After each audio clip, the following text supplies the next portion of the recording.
All right friends, welcome to BPSC basics. और newspaper पे जो डिबेट है, जो डिस्कशन है कि न्यूज़पेपर पढ़ना कैसे चाहिए और बीपीएससी के लिए क्या सच में न्यूज़पेपर पढ़ने की ज़रूरत है या ज़रूरत है भी नहीं।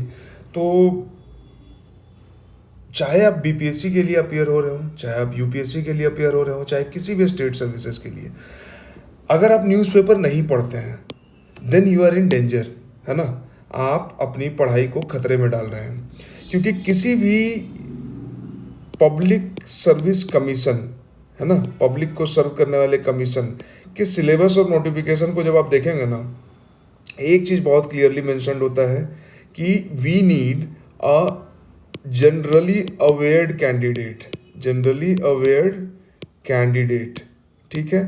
और ये जनरल अवेयरनेस कहाँ से आएगा?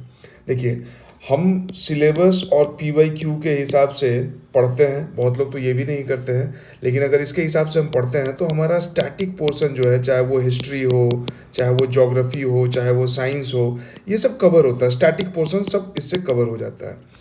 बट जो डे टू डे लाइफ में चल रहा है, जो देश दुनिया में, नेशनल इंटरनेशनल एरिना में जो चीज़ें हो रही है, जो इकोनॉमी में डे टू डे हो रहा है, वो हमें कहाँ से पता चलता है? तो वो हमें पता चलता है न्यूज़पेपर से, ठीक है। तो मेरे हिसाब से ये बात आप लोग को क्लियर हो जानी चाहिए, और ये पिछले पार्ट में भी मैंने बोला था कि न्यूज़पेपर के बिना आप तैयारी नहीं कर सकते हैं। अगर कोई करता है तो those people are very exceptional, ठीक है। दे हैव एक्सेप्शनल एबिलिटी कि कम पढ़ के, बहुत कम पढ़ के रह सकते हैं। जैसे बहुत कम खा के, आधा रोटी खा के भी लोग जिंदा रहते हैं। बट अगर नॉर्मल इंसान को जिंदा रहना है तो एक adequate amount of calorie intake लेना ही पड़ता है। तो same goes for the preparation for civil services, ठीक है। तो आपको न्यूज़पेपर पढ़ना ही पढ़ना है, इससे तो आप छुटकारा नहीं पा सकते हैं। न्यूज़पेपर पढ़ने का क्या फ़ायदा है कि आपका पर्सनालिटी ना इवॉल्व होगा, आपका पर्सनालिटी ब्रॉडन होगा, आपका जो नॉलेज है वो ब्रॉडन होगा, ठीक है। आप चीज़ों को अलग अलग पर्सपेक्टिव से देख पाएंगे। फ्री राशन है तो एक इसमें जो जो पॉलिटिकल पार्टी अभी पावर में है, प्राइम मिनिस्टर नरेंद्र मोदी हैं, तो इनका एक पर्सपेक्टिव है। अपोजिशन का इस पर एक पर्सपेक्टिव होगा। अगर ये केस वेस हो गया, कुछ हो गया, तो इलेक्शन कमीशन का इस पर एक पर्सपेक्टिव आएगा कि भाई ये अनाउंसमेंट कर सकते हैं कि नहीं, मॉडल कोड ऑफ कंडक्ट को वायलेट करता है कि नहीं करता है, ठीक है। सोशलिस्ट से बात कीजिएगा, सोशोलॉजिस्ट से बात कीजिएगा, तो उनका एक अलग पर्सपेक्टिव होगा इस पे कि फ्री राशन क्यों मिलना चाहिए। बहुत लोग को लगता है कि मुफ्त में मिल रहा है तो जनता मुफ्त खोर हो गई है, ठीक है। तो वो आइडिया क्यों गलत है, वो चीज़ें आपको यहाँ से समझ में आएगी। तो एक ही टॉपिक पे इतना अलग अलग पर्सपेक्टिव मिलता है, और जो मेंस में हम आंसर लिखते हैं ना, वो इन्हीं मल्टी डायमेंशंस पे, इन्हीं अलग अलग पर्सपेक्टिव पे लिखना होता है। And that's why newspaper is very much important, because it gives you a daily practice. रोज आपका प्रैक्टिस होता है कि अलग डायमेंशंस में, मल्टी डायमेंशंस में चीज़ों को कैसे सोचा जाता है ना। अपने बायसनेस को, अपने प्रिजुडाइसेस को कैसे कम किया जाता है, ठीक है। तो ये बात है। अब एक बात होता है कि न्यूज़पेपर में क्या पढ़ेंगे, तो देखिए, आप अपने सिलेबस को एकदम सामने चिपका लीजिए, पीवाईक्यू को बार बार देखिए, तो आपको पता चल जाएगा कि आपको पढ़ना क्या है, आपका दायरा क्या है, ठीक है। जैसे विराट कोहली या रविंद्र जडेजा क्रिकेटर हैं, विराट कोहली को अपना दायरा पता है, ठीक है। तो ये अपने दायरे में खेलते हैं कि भाई मिडिल ऑर्डर को मुझे एकदम स्ट्रांग करके रखना है, तो इनका अपना दायरा है। ओपनिंग का जिम्मेदारी नहीं है, और एकदम लास्ट का जिम्मेदारी नहीं है, बॉलिंग की जिम्मेदारी नहीं है। इनका सिलेबस क्या है कि तुमको बैटिंग करना है। इनका पीवाईक्यू क्या है कि भाई मैच साउथ अफ्रीका से है तो कैसे खेलना है, उसका बॉलर कैसे बॉल फेंकता है, यॉर्कर कब फेंकता है, फुल लेंथ बॉल कब फेंकता है, अलग अलग तरह का बॉल कब फेंकता है। दूसरे टीम से होगा तो वो भी एक पीवाईक्यू का काम करेगा, ठीक है। बट इनका सिलेबस क्या है? इनका सिलेबस इनको डिफाइन कर दिया गया है कि आपको बैटिंग करना है, आपको इतने नंबर पे बैटिंग करना है, आपको टीम को जिताना है, ये इनका सिलेबस है, ठीक है। तो उसी तरह से आपका एग्जाम का सिलेबस आपको क्लियर होना चाहिए, पीवाईक्यू क्लियर होना चाहिए, और जब वो क्लियर होगा तो आप आसानी से आर्टिकल्स पिक कर पाएंगे कि आपके काम का क्या इसमें आर्टिकल है। जैसे ये आर्टिकल है तो क्यों इंपॉर्टेंट है इसको पढ़ना, वो आपको जब आप सिलेबस अपना देखेंगे तो समझ में आएगा कि भाई इंडिया, आप जब पॉलिटिकल सिस्टम पढ़ेंगे तो उसमें प्रियम्बल पढ़ना है, कॉन्स्टिट्यूशन पढ़ना है, कॉन्स्टिट्यूशन के लिए प्रियम्बल पढ़ना है, और प्रियम्बल में ही सोशलिज्म, सोशलिस्ट आइडियोलॉजी को इनकलकेट किया गया है ठीक है, 42nd कॉन्स्टिट्यूशनल अमेंडमेंट एक्ट के द्वारा, ठीक है, डीपीएसपी है हमें पढ़ना। तो ये जो सोशलिज्म है, वेलफेयर स्टेट का कॉन्सेप्ट है, जो डीपीएसपी है, यही डिराइव करता है, ये स्टेट को डिक्टेट करता है, स्टेट को गाइडेंस देता है कि भाई आपको पब्लिक के लिए काम करना होगा, अगर पब्लिक भूखी है तो उसको फ्री में राशन देना होगा, सब्सिडाइज्ड प्राइस पे आपको राशन प्रोवाइड कराना होगा, ठीक है। तो ये उस हिसाब से इंपॉर्टेंट होता है, ठीक है। अगर विराट कोहली का न्यूज़ पढ़ना है तो क्यों पढ़ना है कि भाई 49 सेंचुरी इन्होंने लगाया है, तो जो परसिवरेंस है इनके अंदर, जो डेडिकेशन है, जो हार्ड वर्क इन्होंने किया है, जो अपने आप को ट्रांसफॉर्म किया है, वो काबिले तारीफ है। तो काबिले तारीफ सिर्फ बैठ के करने के लिए नहीं है, काबिले तारीफ है कि जब आप ऐसे लिखेंगे ना तो उसमें इन स्टोरीज को यूज़ कर सकते हैं। ठीक बात है। तो यहाँ तक मेरे ख्याल से आपको समझ में आया होगा।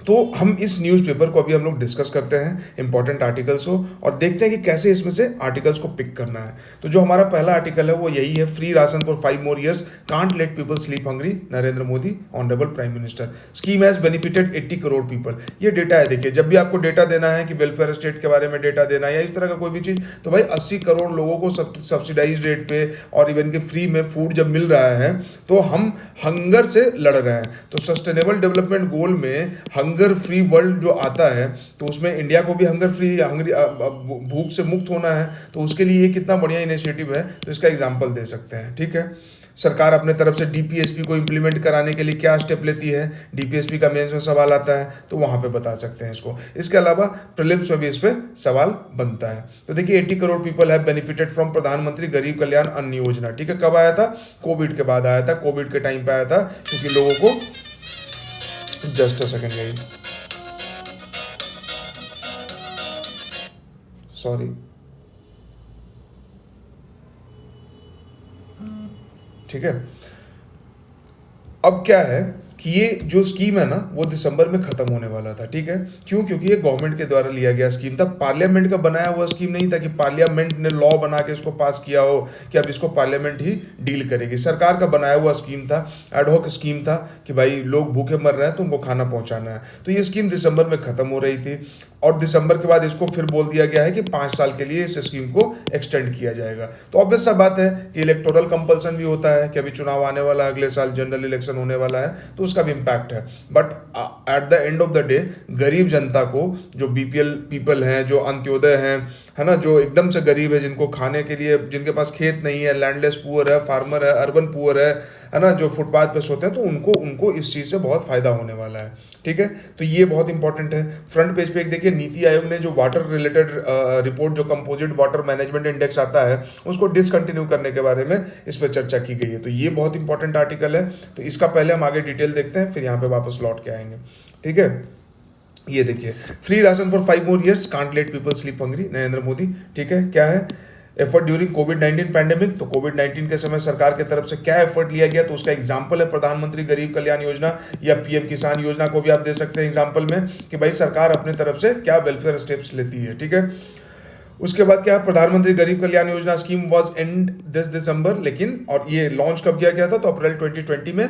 क्या था भाई, तो 5 kg of free food grain was provided to every person on top of their national food security act entitlement of food grains at subsidised rate. तो ये देखिए पार्लियामेंट एक्ट पास किया था, नेशनल फूड सिक्योरिटी एक्ट, यानी food security हमें मिलना चाहिए, और उसके लिए सरकार ने एक्ट पास किया, कहाँ पे, पार्लियामेंट में। ठीक है, पार्लियामेंट में एक्ट पास किया सरकार ने, और उसका एनएफएसए बना। इसमें क्या था, इसमें आगे हम लोग डिटेल में देखेंगे कि कैसे कैटेगराइज किया जाता है और फ्री में और सब्सिडाइज रेट पे फूड मिलता है। ठीक है, लेकिन सिर्फ इससे काम नहीं चल रहा था, कोविड आया। ये तो नॉर्मल कंडीशन में था, ये नॉर्मल कंडीशन में ऐसा एनएफएसए चल रहा था, लेकिन जब कोविड आया तो भाई जब पैंडेमिक आ गया है तो एक्स्ट्रा व्यवस्था करना पड़ेगा, तो वही 5 kg फ्री एक्स्ट्रा और अलग से व्यवस्था किया गया।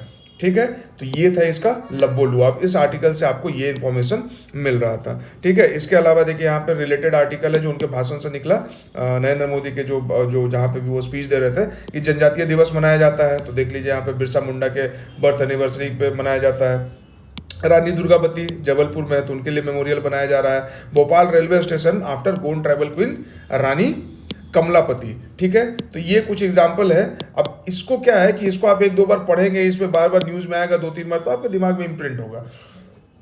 ठीक है, और यही सब प्रीलिम्स में अगर आ जाता है तो उसको आप आसानी से कर सकते हैं, अदरवाइज क्या होता है कि इसको रटना पड़ता है बहुत ज़्यादा। तो यहीं से ये जो न्यूज़ बनते हैं और जो एग्जाम में क्वेश्चन आता है ना, वो यहाँ से आता है कि ये चीज़ अगर न्यूज़ में है तो एग्जाम में पूछा जा सकता है, ये चीज़ न्यूज़ में है तो एग्जाम में पूछा जा सकता है। ठीक है, तो इस तरह से फिल्टर आउट किया जाता है चीज़ों को। ठीक है, हाँ, ये देखिए अब ये जो 5 साल के लिए एक्सटेंड किया गया है, तो जो अपोजिशन है उसका वो एलिगेशन लगाया कि ये मॉडल कोड ऑफ कंडक्ट का वायलेशन है, इलेक्शन कमीशन में जाके कंप्लेन किया गया। क्यों? क्योंकि 5 राज्यों में चुनाव होने वाला है और चुनाव के टाइम पे इस चीज़ को वो किया गया है, मतलब अनाउंस किया गया है कि 5 साल के लिए इसको एक्सटेंड कर रहे हैं। ठीक है, तो अब इस पर डिबेट डिस्कशन चलेगा, तो मेन वाला बड़ा आर्टिकल आएगा, तो आगे जब 1-2 आर्टिकल आएगा उसको पढ़ेंगे तो आपको समझ में आ जाएगा। ठीक है, India is a welfare state, hunger index में हमारा परफॉर्मेंस खराब था तो वो परफॉर्मेंस भी ठीक होगा। ठीक है, तो ये चीजें हैं। चलिए अब नीति आयोग वाले पे आ जाते हैं। नीति आयोग वेज डिसकंटिन्यूइंग की बार्टर रिपोर्ट लॉन्च 5 years अगो। ठीक है, तो उसको डिसकंटिन्यू करने का बात हो रहा है। क्यों डिसकंटिन्यू करेंगे? तो ऑब्वियस सा बात है, पहले तो ये देखेंगे कि आया क्यों, उसका डिसकंटिन्यू करने का क्यों बात कर रहे हैं। डिसकंटिन्यू करने का बात इसलिए कर रहे हैं क्योंकि डाटा को लेकर डिस्क्रिपेंसी है। जब कुछ ना समझ में आया ना, तो मान लीजिए कि डाटा को लेकर कोई दिक्कत हो रहा है, डाटा से नहीं होगा तो फिर कोऑर्डिनेशन को लेकर दिक्कत होगा कि डिफरेंट मिनिस्ट्रीज और डिफरेंट डिपार्टमेंट में कोऑर्डिनेशन को लेकर प्रॉब्लम होगा। तो ये सब चीजें हैं। ठीक है, या इससे बहुत अच्छा पिक्चर नहीं निकल के आ रहा होगा। खैर, ठीक है, लेटेस्ट एडिशन से वाटर स्कार्सिटी और national problem. Water scarcity is a national problem. तो कभी ये मत सोचिए कि इंडिया में बहुत नदी है, बहुत बारिश होता है मानसून के समय, तो इंडिया में पानी का दिक्कत नहीं है। India is a water scarce country, और वाटर स्कार्सिटी जो है वो नेशनल प्रॉब्लम होने वाला है। ऐसा नहीं है कि महाराष्ट्र का सिर्फ विदर्भा एरिया में प्रॉब्लम है, या गुजरात का कच्छ एरिया में प्रॉब्लम होगा, या बुंदेलखंड और बघेलखंड प्लेटू के पास प्रॉब्लम होगा। ठीक है, पैन इंडिया नेशनल प्रॉब्लम होने वाला है। पंजाब में, हरियाणा में, विदर्भा में, सौराष्ट्र में, कच्छ में, बिहार के बहुत सारे रीजन में, गया में, और नीचे साउथ बिहार का बहुत सारा एरिया में, बुंदेलखंड और बघेलखंड प्लेटू में है। साउथ इंडिया में वाटर का प्रॉब्लम है। कावेरी वाटर डिस्प्यूट देखते हैं कि केरल, तमिलनाडु और कर्नाटक के बीच में चलते रहता है। ठीक है, तो ये इशू है कि भाई वाटर स्कार्सिटी जो है वो नेशनल प्रॉब्लम बनते जा रहा है। कंपोजिट वाटर मैनेजमेंट इंडेक्स निकालता था, अब थोड़ा सा ये देख लेते हैं कि प्रॉब्लम ऑफ डाटा इनएडुकेसी। ठीक है, यही डाटा का प्रॉब्लम है कि स्कार्स रिसोर्स वाटर तो है, अब इसका इफिशिएंट मैनेजमेंट चाहिए। क्यों? क्योंकि जो स्कार्स रिसोर्स होता है उसका इफिशिएंट मैनेजमेंट करना बहुत जरूरी है, और वाटर जो है वो स्टेट की रिस्पॉन्सिबिलिटी है। ठीक है, तो अब डाटा चूंकि फुल्ली एडिक्वेट है नहीं, तो नीति आयोग का कहना है कि फिर इंडेक्स कैसे बनाया जा सकता है, तो ये वाला इशू है। लेकिन इस आर्टिकल के माध्यम से देखिए अभी आगे हम लोग क्या क्या इसमें देखेंगे। कंपोजिट वाटर मैनेजमेंट इंडेक्स है, फर्स्ट एडिशन लॉन्च कब किया गया था? 5 साल पहले 2018 में किया गया था। क्यों? To brought India's water challenge into spotlight. ठीक है, कंपोजिट वाटर मैनेजमेंट इंडेक्स ये शुरू किया गया और इससे इंडिया का जो वाटर चैलेंज है उसको स्पॉटलाइट में लाया गया। ठीक है, report publish by NITI Aayog. अब पूछेगा CWMI composite water management index कौन रिपोर्ट पब्लिश करता था? तो नीति आयोग पब्लिश करता है। Was prepared in association with 3 ministry से। कौन? Water resource ministry, drinking water and sanitation ministry और रूरल डेवलपमेंट मिनिस्ट्री। ठीक है, इन मे this year the NITI Aayog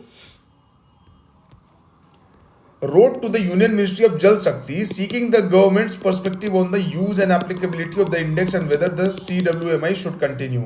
ठीक है, मिनिस्ट्री ऑफ जल शक्ति जो ओवरआर्किंग मिनिस्ट्री है, जो सारा वाटर रिलेटेड मिनिस्ट्री को देखता है, तो उसको चिट्ठी लिखा गया, पूछा गया। ठीक है, अब ये पूरा जो आप लबो लुआब इसको अगर आप पढ़ेंगे तो आपको पता चला है कि भाई डेटा जो है ना ग्राउंड लेवल से कलेक्शन में बहुत प्रॉब्लम हो, डेटा सही तरीके से कलेक्ट नहीं हो रहा, तो ट्रू पिक्चर नहीं आ पा रहा है। ठीक है, बट हमारे काम का क्या चीज है कि एक तो कि वाटर स्कार्सिटी नेशनल प्रॉब्लम है। ठीक है, the average annual per capita water availability is expected to reduce to 1486 cubic metres per person per year by 2021 from 1545। ठीक है, तो 1545 से 1486 क्यूबिक मीटर, देख रहे पर person 1486 cubic metre per person आपको पर ईयर वाटर अवेलेबल होगा, कम होते जा रहा है।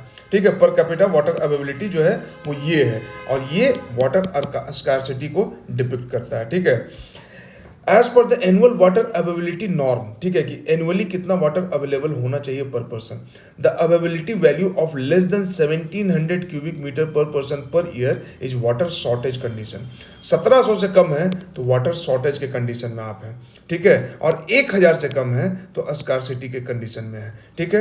तो अभी हमारे पास लगभग 1400 से 1500 अवेलेबल है, ठीक है। तो 1700 से कम है यानी वाटर शॉर्टेज तो हम हैं, और बहुत तेजी से हम लोग वाटर स्कार्स यानी 1000 cubic metre per person per year से भी कम के डायरेक्शन में बढ़ रहे हैं, और इसलिए इंडिया के लिए जो है नेशनल प्रॉब्लम वाटर स्कार्सिटी लेके आने वाला है, ठीक है। अब यहाँ देखिए वाटर में परफॉर्मेंस किसका अच्छा रहा, तो गुजरात का अच्छा रहा, राजस्थान का अच्छा रहा, आंध्र प्रदेश का अच्छा रहा, मध्य प्रदेश का अच्छा रहा, ठीक है।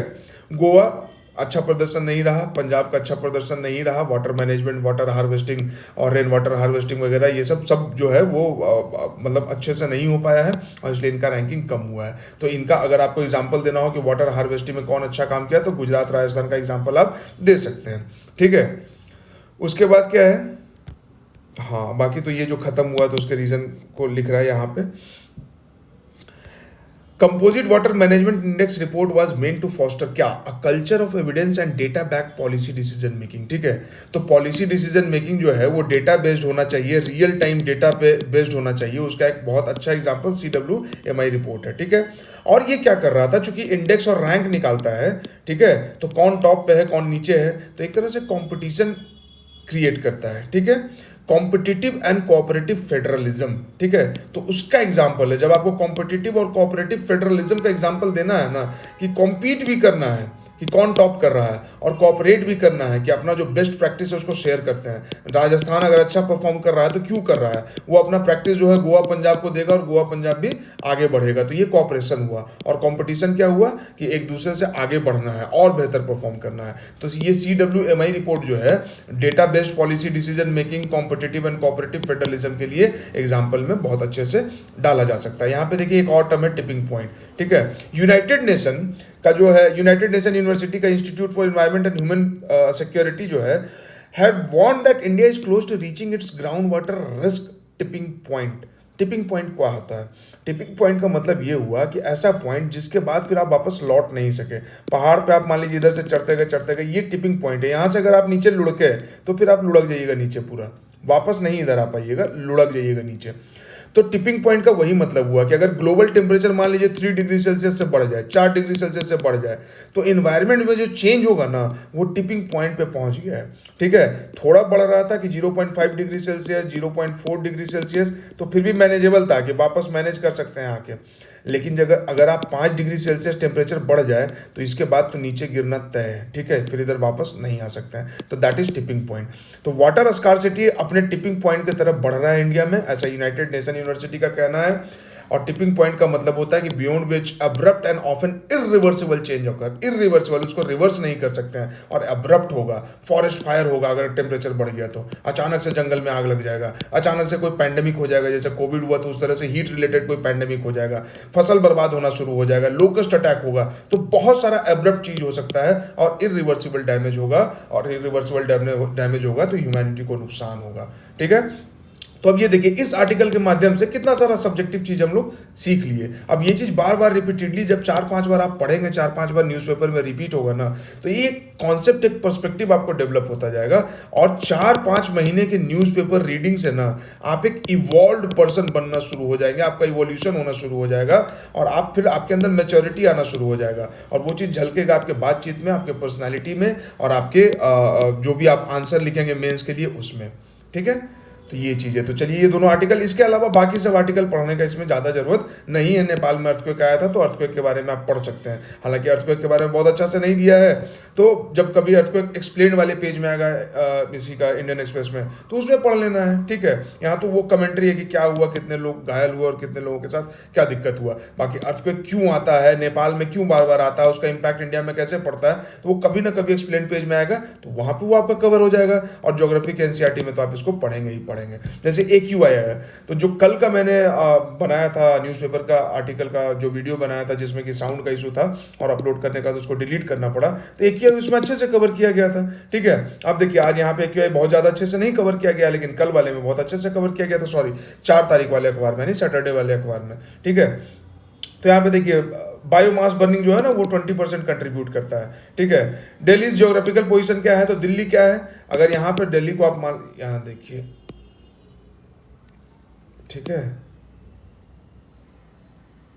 ये गुजरात नीचे हो गया, यहाँ पे दिल्ली है, ये अरावली हिल्स है इधर, ठीक है, इधर पूरा हिमालय है, ठीक है, मालवा प्लेटू भी इधर नीचे में आता है, ठीक है, और इधर पे डेक्कन प्लेटू शुरू होता है। तो दिल्ली जो है ना ज्योग्राफिकली पैक्ड है, लैंड लॉक्ड है, ठीक है। तो लैंड लॉक्ड होने की वजह से भी यहाँ पे प्रदूषण बहुत ज़्यादा होता है। अगर पंजाब में कोई आग लगाया तो वो भी दिल्ली में जाएगा, हरियाणा में आग लग रहा है, सॉरी हरियाणा नीचे पंजाब यहाँ पे, तो वहाँ वो भी यहाँ पे पहुँच रहा है, वेस्टर्न यूपी में आग लगा दिया, पराली जला दिया, तो वो भी यहाँ पे आ रहा है। अगर ठंडा का मौसम आ गया तो हवा ठीक से नहीं बह रहा है, तो सारा पॉल्यूशन यहीं पर ट्रैप्ड हो जाता है और दिल्ली गैस चैम्बर बन जाता है, ठीक है। लेकिन ये चीज़ मुंबई के साथ नहीं है। अगर आप मुंबई को देखें तो यहाँ पे मुंबई है तो ये कोस्टल एरिया है, ठीक है। तो कोस्टल एरिया होने की वजह से क्या होता है कि सी ब्रिज बहता है, सी से लैंड पे हवा जाता है और हवा से सी के तरफ, लैंड से सी के तरफ जाता है। तो इस विंड के वजह से जो है यहाँ पे पॉल्यूशन नहीं हो पाता है। लेकिन रिसेंट ट्रेंड क्या है कि मुंबई में भी बहुत ज़्यादा पॉल्यूशन हुआ है। तो पॉल्यूशन भी हमारे लिए बहुत इंपॉर्टेंट और बहुत ही भयावह जो है वो स्थिति लेके आया है। पॉल्यूशन, एयर पॉल्यूशन अकेले जो है ना 20 लाख लोग को हर साल इंडिया में मारता है। 20 lakhs, nearly 20 lakhs deaths are alone due to pollution, air pollution. 20 lakh लोग, बताइए, मतलब इससे बड़ा आतंकवादी क्या हो सकता है। हवा में जो प्रदूषण है उससे ज़्यादा बड़ा आतंकवादी कुछ नहीं हो सकता, इससे बड़ा आतंकवाद नहीं हो सकता है, ठीक है। अकेले दिल्ली में, दिल्ली का पर पर्सन जो है ना एयर पॉल्यूशन की वजह से अपना 12 साल उम्र खो दिया, लाइफ एक्सपेक्टेंसी जो है वो 12 साल कम हो गया। और ओवरऑल इंडिया में 5 साल कम हो रहा है। मतलब हमारे आपके जीवन से 5 साल निकल गया है, क्यों? Due to air pollution. कौन सा आतंकवादी आपका 5 साल ले लेगा, कौन सा हमास 12 साल ले लेगा। बट पॉल्यूशन जो है वो हमारे पॉलिटिकल कैंपेन में, पॉलिटिकल पैरालांस में, डे टू डे डिस्कशन में है ही नहीं कि पॉल्यूशन से लड़ना है, ठीक है। हमें आपस में लड़ना है, हिंदू मुस्लिम धर्म समाज जाति उस पर लड़ना है, ठीक है। पॉल्यूशन के लिए नहीं लड़ना है, क्योंकि पॉल्यूशन से लड़के क्या कर लेंगे? जाति पे लड़ेंगे तो वोट मिलेगा, हमारी जाति वाला नेता बन जाएगा। खैर, ठीक है। तो टेम्परेचर, काम विंड, फार्म फायर, ये सब इसका रीजन दिया गया है, ठीक है। ट्रैपिंग पॉल्यूटेंट्स, तो ये सब आर्टिकल जब आप थोड़ा सा पढ़ते हैं ना तो आपको डे टू डे डेली आपको आइडिया बैठता जाएगा। PM 2.5 आप समझ जाइएगा, PM 10 समझ जाइएगा। यूपीएससी में क्वेश्चन आया था कि दोनों में से कौन जो है वो फिर हमारे ब्लड सर्कुलेशन सिस्टम में पहुंच सकता है, ठीक है। तो ये सब चीज़ें जो है ना वो न्यूज़पेपर में ही आता है और पढ़ते पढ़ते ये सब चीज़ें आपको समझ में आती है कि अच्छा ऐसा होता है, ठीक है। जैसे यहाँ पे देखिए दिया है कि आइडियल विंड पॉल्यूशन को डिस्पर्स करने के लिए 10 किलोमीटर पर आवर या उससे ज़्यादा होना चाहिए। अगर इससे कम होगा तो जिस भी एरिया में 10 किलोमीटर पर आवर के स्पीड से कम से हवा बहेगी तो वहाँ पे क्या है ना कि धूलकण जो है वो एक जगह जमा होना शुरू हो जाएगा। लेकिन वही 10 किलोमीटर या उससे ज़्यादा होगा तो ये ज़्यादा एरिया में फैल जाएगा। दिल्ली वाला जो है वो यूपी में चला जाएगा, बड़ा एरिया में फैलेगा तो पॉल्यूशन कम महसूस होगा, पॉल्यूशन कम हो जाएगा। लेकिन ट्रैप हो जाता है तो पॉल्यूशन हो जाता है। तो ये विंड स्पीड वाला हम लोग समझ गए कि भाई आइडियल विंड स्पीड 10 किलोमीटर पर सेकंड होना चाहिए। अब 4 बार इसको जब आप पढ़ लेंगे तो याद रह जाएगा और प्रीलिम्स में ही पूछ दिया जाएगा आपसे। तो आपको लगेगा कि यार इतना डिटेल में घुस के पूछा है। ये देखिए आर्ट एंड कल्चर का यहाँ पे है कि बलबन के बारे में आपने पढ़ा होगा, रटा होगा, ठीक है, कि स्लेव डायनेस्टी का था बलबन, ठीक है। तो यहाँ पे देखिए पूरा डिटेल में इसके बारे में, क्योंकि इसका मकबरा जो है वो दिल्ली के एलजी ने इनॉग्रेट किया है, उसको अनवील किया है, तो उस पर आया आर्टिकल कि 13th सेंचुरी में यानी कि 1200 से लेके 1300 ईयर में बनाया गया था इसको। Now renovated from the ruins, खराब हो गया था उसको रेनोवेट किया गया, ठीक है। तो आर्ट एंड कल्चर में ये एग्जांपल दे सकते हैं कि भाई हमें अपने आर्ट को, अपने हेरिटेज को बचा के रखना, ये हमारा फंडामेंटल ड्यूटी भी है और DPSP भी है और कॉमन जिम्मेदारी भी, कॉमन सेंस भी है। क्यों? क्योंकि आर्ट एंड कल्चर को बचा के रखेंगे तो हमारा जो पुराना स्टोरी है वो जिंदा रहेगा, कहानियाँ जो है हमारी वो जिंदा रहेंगी। उसके अलावा क्या है, टूरिज्म होगा, ठीक है। टूरिज्म होगा तो उससे क्या होगा, रुपया आएगा, डॉलर आएगा, पाउंड आएगा, येन आएगा, सब कुछ आएगा। टूरिज्म से क्या है, सॉफ्ट डिप्लोमेसी होगा, ठीक है। जैसे अगर ये इस्लामिक को कोई रूलर है, उसका टॉम है, तो मिडिल ईस्ट से जब हमें डिप्लोमेसी करना है तो उसमें हम इसको सॉफ्ट डिप्लोमेसी के रूप में यूज कर सकते हैं। तो इतना एग्जाम्पल्स में ये सब चीज यूज होता है। अब जो इनिशियल बिगिनर्स होंगे तो उनको लग रहा हो कि अरे भाई इतना सारा चीज तो उनको पता ही नहीं है, तो कैसे पता रहेगा। ये चीजें धीरे धीरे आती हैं। आप 4-5 महीना रेगुलरली पढ़ेंगे, आपका स्टैटिक पढ़ाई होगा और प्लस उसके साथ न्यूज़पेपर जब आप सिंथेसाइज करेंगे तो ये इन्फॉर्मेशन आपका भी डेवलप होगा। तो इसमें घबराना नहीं है। जिसने भी इस एग्जाम में इसकी तैयारी में टाइम दिया है तो उसको ये इन्फॉर्मेशन, ये नॉलेज आ ही जाता है, ठीक है। तो उसमें घबराना बिल्कुल नहीं है, बस धीरे धीरे ग्रेजुअली चीज़ों को इवॉल्व करना है, चीज़ों को ग्रो कराना है, ठीक है। टॉम ऑफ बलबन कहाँ है? दिल्ली के महरौली इलाका में है।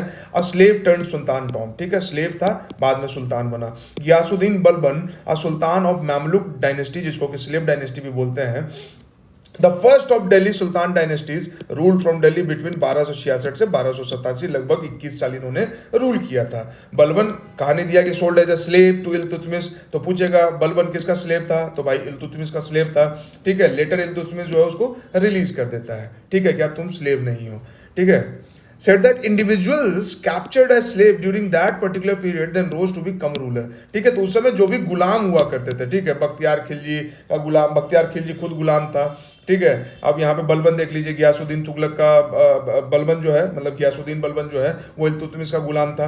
तो गुलाम सिस्टम चलता था। तो गुलाम का मतलब ये नहीं कि पानी भर के लेके आ रहा है, वो तो है ही है, लेकिन गुलाम जो है they rise to the rank of military commander, अपने स्किल, अपने एबिलिटी के हिसाब से, और इनका लॉयल्टी इनके अपने मालिक की तरफ होता था। और मालिक जब खुश होता था तो इनको आज़ाद कर देता था कि चलो तुम मेरे स्लेव नहीं हो, और तब फिर ये जाके सुल्तान बन पाते थे, ठीक है। तो ये कहानी यहाँ पे दिया गया। अब इससे क्या है ना कि थोड़ा सा हिस्ट्री आपका रिवाइज हो गया, बहुत ज़्यादा खोलना नहीं पड़ा किताब, बहुत पढ़ना नहीं पड़ा, और हिस्ट्री रिवाइज हो गया। अब देखिए आर्ट एंड कल्चर कैसे आता है। टॉम जो बना हुआ है, very important structure as it shows as the first use of true arch. India में जो आर्च का यूज होना शुरू हुआ ना, दरवाजा देखिए हम लोग जो ऐसे बनाते हैं और ये करके ऐसे जो बनता है ना दरवाजा का स्ट्रक्चर, इसको बोलते हैं आर्च सिस्टम, ठीक है। तो ये कहा जाता है कि इस्लामिक लोग का लाया हुआ है आर्च सिस्टम, ठीक है। आर्च सिस्टम में क्या होता है कि एक की स्टोन यहाँ पे होता है और बाकी सारा स्टोन उसके इर्द गिर्द लगा होता है, और ये की स्टोन के वजह से ही पूरा स्ट्रक्चर खड़ा होता है। अगर इसको निकाल दीजिए तो बाकी सब भरभरा के नीचे गिर जाएगा, ठीक है। तो ट्रू आर्च का यूज कहाँ से शुरू होना हुआ? तो गियासुद्दीन बलबन के मकबरे से देखिए यूज होना शुरू हुआ है। यहाँ पे जो ये दरवाजा बना हुआ है ना, यहाँ पे ये पेपर में फोटो कटा हुआ है, ये ट्रू आर्च ऐसे बना होगा, ठीक है। या अगर जस्ट अ सेकेंड मैं आपको गूगल में ही इसको दिखा देता हूँ करके खोल के।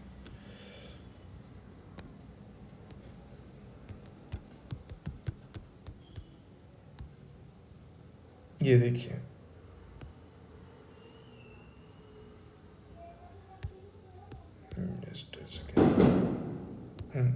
ये देखिए, ये पूरा आर्च है यहाँ से। ये अगर आप देख पा रहे हैं, जस्ट अ सेकेंड इसको,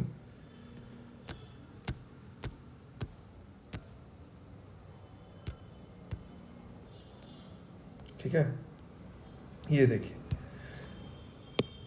ये पूरा आर्च है और यहाँ बीच में ये की स्टोन लगा हुआ है, ठीक है। तो ये सिस्टम जो है ना, ये दरवाजा बनाने का सिस्टम, ये इस्लामिक ट्रेडिशन का पार्ट है। तो जब भी इस्लामिक आर्ट के बारे में कभी लिखना है तो ये लिख सकते हैं। बाद में इसको इंडिया में यूज़ किया गया, फ्यूज़न हुआ, और फिर और ट्राबिट, आर्कुएट स्टाइल और बाकी बहुत तरह का स्टाइल डेवलप हुआ, ठीक है। तो वो यही मेरा कहना है कि धीरे धीरे चीज़ों को थोड़ा सा पढ़ा, भूल जाइएगा, दोबारा कभी ये चीज़ आएगा फिर थोड़ा याद रह जाएगा, फिर जब आप स्टैटिक किताब पढ़ेंगे तो आपको और ज़्यादा अच्छे से समझ में आएगा। तो चीज़ें आपके दिमाग में ना धीरे धीरे रहना शुरू हो जाएंगी, ठीक है। तो ट्रू आर्च हो गया ये। उसके बाद Ghiyasuddin Balban, most powerful slave sultan after Iltutmish. Iltutmish के बाद जो है ना सबसे ज़्यादा पावरफुल स्लेव सुल्तान था, ठीक है। और इसने ये जो एरिया बनाया था ना, दर उल अमन यानी हेवन ऑफ सेफ्टी इसको बोलते हैं, ठीक है। तो हेवन ऑफ सेफ्टी में क्या था ना कि इस समय कोई भी, जैसे कोई कर्जदार है तो अगर उसका कर्जा देने वाला उसको तंग कर रहा है तो वो अगर भाग के यहाँ पे आ जाए ना तो वो फिर सुल्तान के एरिया में आ गया भाई, अब उसको कोई तंग नहीं करेगा। इवन कोई मर्डर किया ना वो भी यहाँ पे आ गया तो उसको कोई नहीं मारेगा। तो इसलिए इसको हेवन ऑफ सेफ्टी भी बोलते थे, ठीक है। कुतुब कॉम्प्लेक्स, जहाँ कुतुब मीनार है ना, अलाई दरवाजा है, तो उसको अगर आप देखेंगे तो उसका जो आर्च है उसको कॉर्बेल्ट आर्च बोलते हैं, ठीक है। वो ट्रू आर्च नहीं है, ठीक है। The true arches of Balban Tom have the key stone placed at the centre which evenly distributes the weight of the super structure. ये क्या करता है, यही मतलब यहाँ बीच में की स्टोन है तो बाकी वेट इधर, बाकी वेट इधर, इवनली डिस्ट्रीब्यूटेड है, ठीक है। इस स्टोन को निकाल दीजिएगा तो बाकी पूरा स्टोन जो है वो भरभरा के गिर जाएगा। तो यही है ट्रू आर्च का सिस्टम पूरा। तो ये जब कभी आप घूमने जाएंगे और इस्लामिक बिल्डिंग्स देखेंगे ना तो उसमें ये सिस्टम आपको मिलेगा यूज किया हुआ। इवन के बिना ब्रिक और बिना मोर्टार का, सिर्फ पत्थर पत्थर पत्थर खोस के, कोई सीमेंट नहीं लगता है, सिर्फ पत्थर पत्थर खोस के और बीच में की स्टोन ऐसे लगा दिया, घुसा दिया, ये पूरा स्ट्रक्चर खड़ा रहता है, ठीक है। अब देखिए यहाँ पे हाँ, इब्ने बतूता ने भी इसके बारे में मेंशन किया था, दरुल अमान, वही हेवन ऑफ सेफ्टी वाले के लिए, कि serve as a sanctuary for debtors, fugitives, refugee from डेप्ट collector, even those who have committed murder could find solace within its wall. ठीक है, तो इब्ने बतूता, अब इब्ने बतूता के बारे में आप पढ़ेंगे किताब में, बहुत अच्छे से पढ़ेंगे, और यूपीएससी, बीपीएससी और हर स्टेट पीसीएस में इब्ने बतूता के बारे में पूछा जाता है कि किसके टाइम पे आया था। तो इब्ने बतूता मोहम्मद बिन तुगलक के टाइम पे आया था। ठीक है, उसका कंटेम्प्रेरी था, उसी के टाइम पे आया था। और इब्ने बतूता को ये अपने दरबार में जो है ना काजी का भी पोजीशन देते हैं, और बाद में जेल भी भेज देते हैं। उसके बाद फिर चाइना एम्बेसडर भी बन के जाते हैं। ठीक है, और इब्ने बतूता इसलिए फेमस है कि भाई मुझे तो एग्जैक्टली याद नहीं, शायद 26,000 किलोमीटर का ये इन्होंने ट्रैवल किया था, मतलब पूरे दुनिया को नाप दिया था इन्होंने कदमों से, घोड़ा पे बैठ के। इतना इंथुजियास्ट ट्रैवलर थे, इसीलिए इनका जो भी लिखा हुआ किताब है उसको पढ़ के उस समय के हिस्ट्री के बारे में जाना जाता है। और इब्ने बतूता ने दारुल अमान के बारे में बोला है, तो इंपॉर्टेंट है, इसको थोड़ा सा पढ़ लेते हैं, याद रहा तो अच्छी बात है, अगर नोट डाउन कर सकते हैं तो कहीं पे कर लीजिए, अदरवाइज मतलब इसी तरह से चीजें रिपीट होके आते रहेंगे। ठीक है, Balban Tom was one of the first Tom, Tom तो इसका टूट चुका है, बस खाली वही आर्कवेट दरवाजा बचा हुआ है। और फिर ये सब थोड़ा बहुत इंफॉर्मेशन दिया हुआ कि बलबन चूंकि बहुत क्रूएल राजा था, रूलर था, तो इसलिए उसके बारे में बहुत अच्छी बातें नहीं लिखी गई है, और इसीलिए देखिए कि वो प्रोटेक्टेड प्रिजर्व भी नहीं है। ठीक है, अब आ जाइए मेन आर्टिकल में। तो मेन आर्टिकल पे हम लोग आएंगे, लेकिन इसके पहले हम लोग देखते हैं, अब यहाँ पे भी देखिए, जैसे अब ये है, इसको छोड़ दिया। ठीक है, ये इंपॉर्टेंट था तो इसको पढ़ लिया। इसके बारे में भी पिछले 4 या 3 तारीख को बहुत अच्छे से आया था, कोझिकोड को जो यूनाइटेड यूनेस्को का जो सिटी यूनेस्को लिस्ट में जो शामिल किया गया कोझिकोड को। ठीक है, पावर वर्सेस ह्यूमैनिटी, ये अच्छा आर्टिकल था, इसको पढ़ेंगे तो इससे लिखने का पर्सपेक्टिव डेवलप होगा। Clear and present danger, anti microbial resistance एक महामारी है, उसके बारे में है, तो ये भी बार बार आते रहता है, तो 2-4 बार पढ़ लीजिएगा तो आपको समझ में आ जाएगा कि अच्छा एंटी माइक्रोबियल रेजिस्टेंस जो है वो अभी हेल्थ, मतलब ये छुपा हुआ पैंडेमिक है, हिडन पैंडेमिक है, हेल्थ इशू है पूरा ग्लोबल लेवल पे, और इस पर बात ही नहीं चल रहा है, हम लोग अपने मन से एंटीबायोटिक खा रहे हैं, तो इसको भी हम लोग देखेंगे। उसके बाद ये जे साई दीपक का एक आर्टिकल है, तो ये थोड़ा पॉलिटिकली वर्बोस होता है, तो इसको मैंने छोड़ दिया, आपको मन करे तो आप पढ़ सकते हैं। ये भी रीराइट द कॉन्स्टिट्यूशन, तो इसको अगर आप पढ़ सकते हैं तो पढ़ लीजिए, अदरवाइज मुझे लगा कि भाई इसको पढ़ने का बहुत ज़्यादा मतलब नहीं बनता है। ठीक है, फिर यहाँ पे पोषण ट्रैकर, ये बहुत इंपॉर्टेंट है। ठीक है, कि गवर्नमेंट कैसे चीज़ों को, कैसे पॉलिसी बनाती है, जो अभी हमने नीति आयोग वाला देखा था कि रियल टाइम डेटा होना चाहिए, तो वो रियल टाइम डेटा देखिए पोषण ट्रैकर में यूज होता है। ठीक है, तो इसको भी बहुत बहुत इंटरेस्टिंग आर्टिकल है, इसको भी हम लोग देखेंगे, लेकिन उसके पहले छोटा छोटा निपटा लेते हैं। एक्सप्रेस नेट, जो अंडरलाइन किया हुआ बस यही सब आर्टिकल देखिए इंपॉर्टेंट है, बाकी इसके अलावा कुछ नहीं पढ़ना। फॉलोइंग फार्म एक्सपोर्ट, ये भी 3-4 दिन से न्यूज में ये भी आ रहा है, ऊपर वाला छोड़ दिया, पॉलिटिकली मतलब पॉलिटिकल आर्टिकल एक तरह से। ठीक है, तो उससे हमको क्या मतलब है। नेशनल सिक्योरिटी स्ट्रेटजी, ये भी 2-3 दिन से चर्चा में है, तो इसको पढ़ लेंगे। ठीक है, प्याज का दाम नहीं कम हो रहा, थोड़ा सा इसको देख लेंगे, ये आर्टिकल एक्सप्लेन पेज का हो गया। ठीक है, इकोनॉमी पेज में जब आप आएंगे तो कोई एक्सपर्ट आदमी है, उसका इंटरव्यू आया, तो उसको पढ़ लीजिए कि इंडिया के बारे में वो क्या राय रखता है और क्या सॉल्यूशंस प्रोवाइड करा रहा है। ठीक है, एआई को लेके सबमिट हुआ था लंदन में, ठीक है, तो उसको लेके एक एक्सप्लेन्ड आर्टिकल आया, तो थोड़ा सा इसको पढ़ लेंगे। हालांकि इस पे भी आर्टिकल बार बार आते रहेगा, क्यों, क्योंकि बहुत ही सिग्निफिकेंट डेवलपमेंट है। ठीक है, लेकिन इस आर्टिकल से भी आपको बहुत सारा इंफॉर्मेशन मिलेगा, और जब 4-5 बार इस तरह से आप कंटिन्यूसली इस तरह के आर्टिकल को पढ़ेंगे तो एआई को लेके एक समझ भी आपको डेवलप हो जाएगा। ठीक है, ठीक है, कैपिटल एक्सपेंडिचर को लेके है तो थोड़ा सा, तो इसको भी पढ़ लीजिए। रियल एस्टेट इन्वेस्टमेंट ट्रस्ट और इन्वेस्ट इन इंडिया ट्रस्ट है, तो इसके बारे में न्यूज़ है, तो इसको भी आप पढ़ सकते हैं। एक बार पढ़ लेंगे आपको समझ में भी आ जाएगा और याद भी रह जाएगा। ठीक है, केजी बेसिन के बारे में थोड़ा सा इसको देख लिया। ठीक है, इसके अलावा पे विराट कोहली और सचिन तेंदुलकर पे आर्टिकल है, इसको अगर आप पढ़ेंगे, मेरा तो मानना है कि स्पोर्ट्स में जब भी स्पोर्ट्स पेज पे ऐसा आर्टिकल है तो उसको पढ़ा कीजिए, उसको पढ़ के मोटिवेशन भी मिलता है, और एस्से वगैरह लिखने के लिए आपको कहानी मिल जाती है कि कैसे आप लिख सकते हैं एस्से में कहानी। बस यही है, इतना ही पेज है, बाकी जो भी पेज था उसको मैंने डिलीट कर दिया है। तो खैर चलिए, अब यहाँ से एक्सप्रेस नेटवर्क का पहले ये पढ़ लेते हैं, है ना। महादेव ऐप पे देख रहे हैं कि बहुत चल रहा है, छत्तीसगढ़ के सीएम पे भी इल्जाम लगा कि 500 करोड़ रुपए उनको पहुंचाया गया था, तो इसको बैन किया गया है। ठीक है, तो बेटिंग जो है ना इंडिया में लीगल भी है, इलीगल भी है, लेकिन इलीगल का क्या क्राइटेरिया है, लीगल का क्या क्राइटेरिया है, यहाँ पे नहीं दिया। वही हम कर रहे हैं कि ये फिर किसी दिन एक्सप्लेन पेज में आएगा कि क्या क्राइटेरिया है लीगल होने का और क्या क्राइटेरिया है इलीगल होने का। ठीक है, और इसको कैसे बैन किया गया है, तो IT act section 69A use करके इसको बैन किया गया है। ठीक है, और क्या करता था महादेव ऐप, तो महादेव ऐप जो है ना अपना ऐप पे, अपने प्लेटफॉर्म पे इलीगल बेटिंग करवाता था, मतलब लीगल बेटिंग के अंदर में छुप के इलीगल बेटिंग करा दिए। मतलब आपको लाइसेंस मिल गया मान लीजिए कि दवाई बनाने का कारखाना में, और वहीं पे छुप के आप ड्रग्स बना रहे हैं और ड्रग्स भी बेच रहे हैं, और फिर ईडी आपको पकड़ ले। तो वही चीज़ हो गया यहाँ पे। ठीक है, ये है भाई नरेश गोयल, जिनका जेट एयरवेज कंपनी जो है उसके मतलब कि मेजोरिटी स्टेक होल्डर्स थे। जेट एयरवेज जो है उस पर मनी लॉन्ड्रिंग, यानी कि इन पे मनी लॉन्ड्रिंग का, राउंड ट्रिपिंग का, मनी लॉन्ड्रिंग मतलब ब्लैक मनी वाइट मनी करने का इल्जाम लगा है। जो फंड आया है उसको डाइवर्ट करने का इल्जाम लगा है और इसलिए ये ईडी के हिरासत में है। ठीक है, तो अगर आपको जैसे अगर यूपीएससी की तैयारी कर रहे हैं तो इथिक्स पेपर 4 में अगर आपको एग्जाम्पल देना है तो वहां पे आप ये एग्जाम्पल दे सकते हैं। क्रोनी कैपिटलिज्म का एग्जाम्पल आप दे सकते हैं। ठीक है, कॉर्पोरेट रेस्पॉन्सिबिलिटी में आप इस एग्जाम्पल को दे सकते हैं कि कॉर्पोरेट इररेस्पॉन्सिबल इतना हो गया है, प्रॉफिट को लेके इतना ज्यादा मोटिवेटेड है कि गलत सलत काम करता है।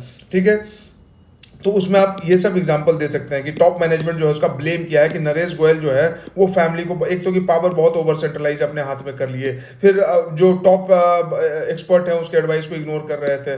ठीक है, अपने फैमिली को बहुत ज़्यादा इन्वॉल्व किया हुआ था इन्होंने, और इसीलिए जेट एयरवेज का जो है वो फॉल हो गया। अब जेट एयरवेज फॉल हुआ तो देखिए सिर्फ इनका फॉल नहीं हुआ, इनका नुकसान नहीं हुआ, इनके पास तो पैसा फिर भी होगा, लेकिन जेट एयरवेज में जो इम्प्लॉई काम कर रहे हैं उनको दिक्कत हो गया। जेट एयरवेज की वजह से हमारी इकोनॉमी को जो नुकसान हुआ वो दिक्कत है। अब इसको बचाने के लिए सरकार को पैसा इसमें डालना पड़ेगा, तो सरकार अपने बैंक से, अपने खाते से पैसा निकाल के डालेगा तो वो पैसा कहीं और यूज होता, सड़क बिजली पानी बनाने में, तो वो जनता के काम आता, लेकिन वो पैसा अब जेट एयरवेज को बचाने वगैरह में जाएगा। ठीक है, जैसे एयर इंडिया के साथ केस हुआ था। ठीक है, तो वही चीज है कि इन सब चीजों को जब आप पढ़ेंगे ना तो धीरे धीरे चीजें आपको इवॉल्व होना शुरू हो जाएगा। ठीक है, चलिए, इलेक्टोरल बॉन्ड सेल होता है। इलेक्टोरल बॉन्ड पे इतना चर्चा चल रहा है। ठीक है, सुप्रीम कोर्ट में डिस्कशन चल रहा है, सुप्रीम कोर्ट अभी अपना डिसीजन जो है, कॉन्स्टिट्यूशनल बेंच जो है वो डिसीजन अभी रिजर्व रखा है। तो क्या ये union government on November 4 notified the next round of sale. तो इसका मतलब क्या हुआ कि इलेक्टोरल बॉन्ड का सेल जो है वो नोटिफाई कौन करता है? Union government. और यूनियन गवर्नमेंट का कौन सा मिनिस्ट्री? फाइनेंस मिनिस्ट्री नोटिफाई करता है। तो ये बात यहां से पता चल गया, फाइनेंस मिनिस्ट्री नोटिफिकेशन। ठीक है, सुप्रीम कोर्ट में अभी पिटीशन डला हुआ था, हियरिंग भी हुआ और जजमेंट को रिजर्व कर लिया गया, मतलब अभी पब्लिक नहीं किया गया है। फाइनेंस मिनिस्टर क्या बोला कि भाई जो ऑथराइज्ड बैंक ब्रांचेज है स्टेट बैंक का, उसी से इसको रिलीज किया जाएगा। तो ये भी आपको पता चल गया कि इलेक्टोरल बैंक जो है वो ऑथराइज्ड ब्रांचेज से होता है, वो स्टेट बैंक ऑफ इंडिया के द्वारा किया जाता है। द बॉन्ड आर वैलिड कब तक? 15 कैलेंडर डे तक वैलिड रहेगा, मतलब लिए और उसका वो कर दिया। इसका अगर है तो फिर वो नहीं मिलेगा, एक्सपायरी के बाद वैलिडिटी नहीं है। तो ये थोड़ा सा छोटा सा इंफॉर्मेशन था, पढ़े समझ में आ गया। ठीक है, अब देखिए 5 year extension of free rational number behind food security scheme.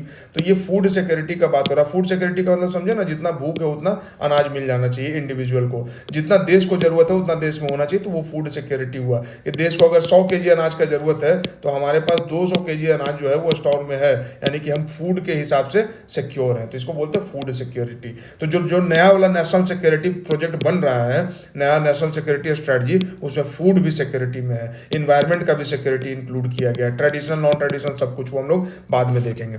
ठीक है, लगभग सब्सिडी में कितना खर्च होता है? 2 लाख करोड़ रुपया फूड सब्सिडी में खर्च होता है। फूड सब्सिडी अगर आप देखेंगे तो 2020-21 से 2023-24 तक लगातार घटते जा रहा है। ठीक है, 20-21 ये कोविड पैंडेमिक वाला टाइम था, लगभग 5.5 लाख करोड़ रुपया खर्च हुआ था, घटते घटते 2 लाख करोड़ के आसपास आ गया है। तो जब भी सब्सिडी का आपको एग्जाम्पल देना हो तो फूड सब्सिडी लगभग 2 लाख करोड़ के आसपास दिया जाता है। ठीक है, प्रधानमंत्री गरीब कल्याण अन्य योजना था, free ration scheme for another 5 year, इसको एक्सटेंड किया गया। पीछे भी हमने बात किया, क्या है भाई? तो फ्री में राशन मिलेगा, 80 करोड़ लोगों को इसका बेनिफिट हुआ है।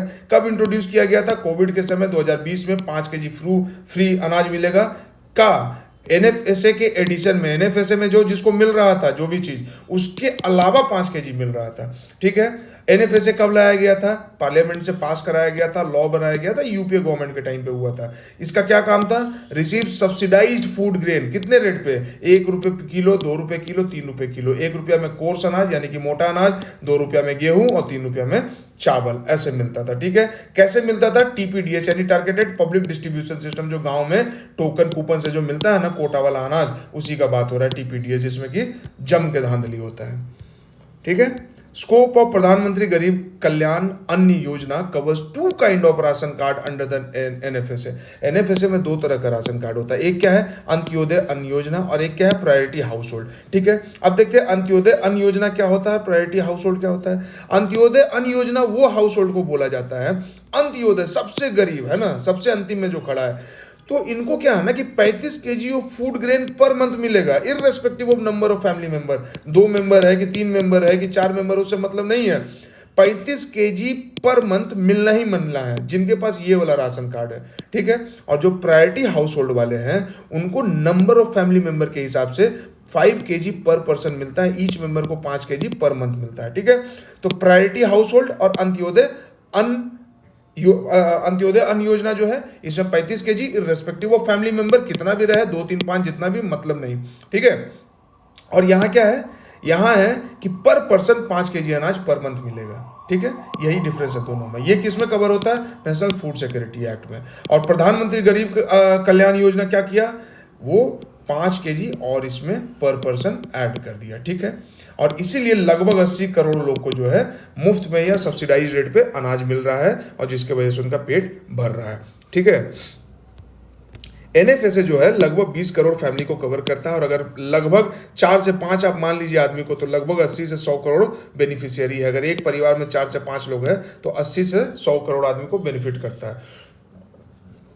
ये 80 करोड़ बेनिफिशियरी जो है पॉपुलेशन का 2/3 है, यानी 2/3 75% पॉपुलेशन जो है वो एनएफएसए के अंदर में कवर होता है। और इस पॉपुलेशन में 50% अर्बन वाला है और 75% रूरल है। ठीक है, गांव में ज़्यादा है। ठीक है, यही है। और इसको जो है merge with NFSA, providing all ration for दोनों को, तो इसको मर्ज कर दिया गया है। तो ये था। अब ये देखिए, छोटा सा आर्टिकल है, इसको पढ़ लिया, कितना सारा इन्फॉर्मेशन मिला कि सब्सिडी डिक्रीज किया है पिछले कुछ साल में।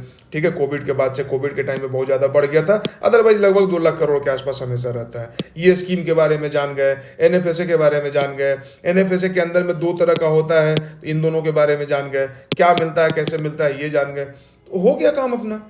ठीक है, ये चीज़ है। अब देखिए, मेरी माटी मेरा देश जो पूरा कैंपेन चल रहा है, तो उसमें क्या है कि पूरे देश के सारे गांवों से, 6 लाख गांवों से मिट्टी लाना है, और उस मिट्टी को दिल्ली में जो है ना कर्तव्य पथ पे एक बड़े से कलश में डाला जाएगा। ठीक है, तो वो जो बड़ा सा कलश होगा उसका डिजाइन क्या होगा, तो उसका डिजाइन जो बनाया है ना, वो एक उड़िया आर्टिस्ट है, लॉयर है, सूर्यांश मोहंती। ठीक है, तो एस मोहंती, तो उनके द्वारा जो डिजाइन किया गया था वो उस कलश को चूज किया गया है। क्या है, मेरी Mati Mera Desh campaign, offer the soil from the pot to Amrit Kalash Kartavya. अमृत कलश में जो है प्रधानमंत्री जब डालेंगे तो किस कलश से डालेंगे, तो ये जो कलश होगा इनका बनाया हुआ, इनका डिजाइन किया हुआ है।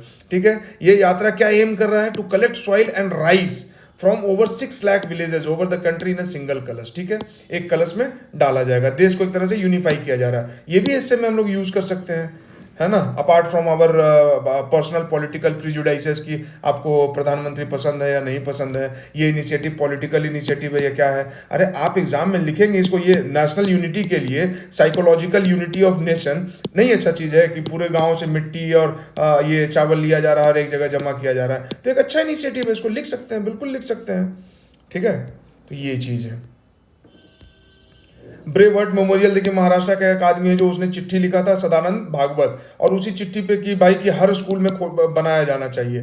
ठीक है, और उसके तर्ज पे जो है अब हर गांव में बनाया जा रहा है, सरकार ने इसको एक्सेप्ट कर लिया है। तो ये देखिए कैसे नीचे से ऊपर के आप चिट्ठी लिखते हैं, सरकार को कुछ सजेशन देते हैं और सरकार उस सजेशन को मानती है। तो this is perfect example of democracy, है ना, कि पब्लिक अपना विश जो है वो रखा और वो किया गया है। ठीक है, जैसे फार्मर बिल्स आया था, फार्मर बिल आया तो किसानों ने बहुत प्रोटेस्ट किया, तो सरकार ने बिल को रिपील कर दिया। ठीक है, तो ये डेमोक्रेसी का पावर है कि पब्लिक प्रेशर डाल के सरकार से काम करा सकती है। खैर, फॉलिंग फार्म एक्सपोर्ट पे अगर आप आ जाएंगे तो फार्म एक्सपोर्ट क्या है ना कि भैया ban and restriction on rice, wheat and sugar. ठीक है, तो हमारा एग्री एक्सपोर्ट डिक्लाइन होगा, और एक्सपोर्ट से जब पैसा आता है तो वो पैसा किसके पास जाएगा, ट्रेडर के पास और फार्मर के पास। लेकिन अगर एक्सपोर्ट कम होगा तो इनके पास भी पैसा कम होगा। ठीक है, और एक्सपोर्ट कम क्यों हो रहा है, क्योंकि बैन लगा हुआ है। ठीक है, तो बैन लगा हुआ है तो एक्सपोर्ट कम हो रहा है, तो इनको नुकसान हो रहा है। ठीक है, और एक्सपोर्ट क्यों बैन लगाया गया है, ताकि देश में अनाज हो, और देश में अनाज रहेगा, देश में ये चीज़ें रहेंगी तो किसको फायदा होगा, कंज्यूमर को फायदा होगा। और कंज्यूमर एक बहुत बड़ा वोट बैंक है, तो सरकार रिस्क नहीं लेना चाह रही है। लेकिन कंज्यूमर को फायदा देने के चक्कर में किसान को नुकसान हो रहा है, फार्मर को नुकसान हो रहा है, ट्रेडर को नुकसान हो रहा है, और पूरे देश की इकोनॉमी को नुकसान हो रहा है। ठीक है, ऐसा इस आर्टिकल में हरीश दामोदरन का कहना है। India's agriculture export has fallen to, लगभग 10 से 11% फॉल हुआ है अप्रैल से सितंबर में। ठीक है, रीजन ये याद रखने का जरूरत नहीं है, एक पर्सपेक्टिव में ये फॉल हुआ लगभग 10%। ठीक है, क्यों, बैन एंड रेस्ट्रिक्शन किस पे, व्हीट पे भी, राइस पे भी, शुगर पे भी। क्या है भाई, तो देखिए कंट्री का फार्म एक्सपोर्ट जो हमारा था वो लगभग $50 बिलियन छू चुका था, 50 से ऊपर में रह रहा था। ठीक है, लेकिन और जो इंपोर्ट हम करते थे वो भी लगभग 30 से 32 बिलियन डॉलर रहता था। तो नेट हम 20 बिलियन डॉलर जो है हमारा पॉजिटिव रहता था। लेकिन ये सब डिक्लाइन हुआ है 10% 12% से, ठीक है। तो क्यों डिक्लाइन हुआ है भाई? तो डिक्लाइन होने का रीजन देख लीजिए, पहले उसका इम्पैक्ट देख लीजिए कि ग्लोबल प्राइस के वजह से डिक्लाइन हुआ है ना। तो ग्लोबल प्राइस का क्या इंपैक्ट पड़ता है इंडिया पे? India farm trade specially export is strongly correlated with world price. Strongly correlated है वर्ल्ड प्राइस से। वर्ल्ड प्राइस बढ़ेगा तो उसका इंडिया पे इंपैक्ट पड़ेगा, वर्ल्ड प्राइस घटेगा तो उसका भी इंडिया पे इंपैक्ट करेगा, ठीक है। तो यूनाइटेड नेशन का फूड एंड एग्रीकल्चर ऑर्गेनाइजेशन जो अपना एफपीआई इंडेक्स निकालता है, फूड प्राइस इंडेक्स, वो बढ़ रहा है, ठीक है। तो with world prices coming down, अगर वर्ल्ड प्राइस कम हो रहा है तो बोथ एक्सपोर्ट एंड इंपोर्ट ये भी कम होगा, ठीक है। और सप्लाई चेन डिसरप्शन होगा तो उससे भी प्राइस पे असर पड़ेगा। जैसे रसिया यूक्रेन वॉर हुआ तो सनफ्लावर का खेती मान लीजिए यूक्रेन में बहुत होता है, ठीक है। तो अब सनफ्लावर का सप्लाई चेन डिसरप्शन हो गया तो प्राइस पे इसका इंपैक्ट पड़ेगा, ठीक है। द इम्पैक्ट ऑफ एक्सपोर्ट कब? अब देखिए क्या होता है कि easing global prices a second reason for falling farm export has to do with governments restriction, ठीक है। ग्लोबल प्राइस कम हो रहा है तो उसके अलावा ग्लोबल प्राइस बढ़ेगा तो इंटरनेशनल मार्केट में किसी चीज़ का प्राइस बढ़ा तो किसान चाहेगा कि वहाँ भेजे, ठीक है। तो ज़्यादा एक्सपोर्ट होगा। लेकिन ग्लोबल प्राइस कम रहेगा तो किसान बोला कि छोड़ो यार, क्या उतना दूर बाहर जाके बेचेंगे अमेरिका में, यहीं बेच लेते हैं जबलपुर में, पटना में, ठीक है। तो एक्सपोर्ट थोड़ा कम हो जाता है। लेकिन इसके अलावा ये एक रीज़न हुआ एक्सपोर्ट कम होने का, गवर्नमेंट का रेस्ट्रिक्शन जो मेन मुद्दा है इस आर्टिकल का, वो भी इम्पैक्ट करता है। जैसे वीट का एक्सपोर्ट बैन कर दिया गया मई 2022 में, ठीक है। ब्रोकन राइस, ठीक है, नॉन पारा बॉइल्ड राइस, व्हाइट राइस, इस पर 20% ड्यूटी लगाया गया था, ठीक है। नॉन बासमती ग्रेन शिपमेंट है, white non basmati rice were ban, ठीक है। सब बैन रेस्ट्रिक्शन। उसका शुगर केन का भी यही हाल है। बासमती शिपमेंट है तो बासमती चावल क्योंकि हम एक्सपोर्ट के लिए ही ज़्यादातर होता है, बेस्ट क्वालिटी एक्सपोर्ट हो जाता है, बट उस पर भी मिनिमम एक्सपोर्ट प्राइस लगा दिया गया, एमईपी कर्व लगा दिया गया, ठीक है। तो इसका भी एक्सपोर्ट पे असर पड़ेगा जब आप प्राइस सेट कर दे रहे हैं। अरे मार्केट में जाएगा, जितना में बिकना होगा उतना में बिकेगा डिमांड के हिसाब से, लेकिन प्राइस अगर हम सेट कर देंगे तो फिर वो हो जाएगा ना कि कंज्यूमर को इंटरनेशनल मार्केट में लगेगा कि नहीं नहीं यार, इसको 20 रुपये केजी मिलना चाहिए था लेकिन हमको 30 रुपये केजी मिल रहा है तो हमको 10 रुपये महंगा पड़ रहा है, तो वो नहीं खरीदेगा तो एक्सपोर्ट डिक्लाइन करेगा, है ना। अब ये अलग बात है कि इसका फायदा भी है नुकसान भी है, ठीक है। लेकिन वही हम फायदा नुकसान दोनों का बात कर रहे हैं यहाँ पे। शुगर का एक्सपोर्ट था, फ्री टू रेस्ट्रिक्टेड कैटेगरी में डाल दिया गया। पहले फ्री एक्सपोर्ट होता था, फिर रेस्ट्रिक्टेड कैटेगरी में हो गया। ये क्वांटिटी कैप कर दिया गया कि मान लीजिए कि 500 क्विंटल ही एक्सपोर्ट किया जाएगा या 5000 क्विंटल ही एक्सपोर्ट किया जाएगा, तो क्वांटिटी पे कैप लगा दिया गया। तो अब अमाउंट ऑफ एक्सपोर्ट भी कम हो गया, ठीक है। तो उससे जो अर्निंग होगा वो भी कम हो जाएगा। पहले 100 केजी बेचते थे तो ज़्यादा पैसा कमाते थे, अब 50 केजी बेचेंगे तो कम पैसा कमाएंगे, है ना। अब इससे देखिए कंसर्न फॉर फार्मर क्या है। Declining international price not only lower the cost competitiveness, अगर इंटरनेशनल प्राइस कम होता है तो कॉस्ट कॉम्पिटिटिवनेस बढ़ जाता है, ठीक है। इंटरनेट चावल अगर 100 रुपये किलो बिक रहा था तो मान लीजिए इंडिया में 80 रुपये किलो जो है ना इनपुट अगर लगता है किसान को उपजाने में तो फिर भी 20 रुपया फायदा है, ठीक। लेकिन इंटरनेशनल मार्केट में प्राइस हो जाएगा मान लीजिए कि 90 रुपया, तो अब जो 20 रुपया फायदा हो रहा था वो तो 10 ही रुपया फायदा होगा।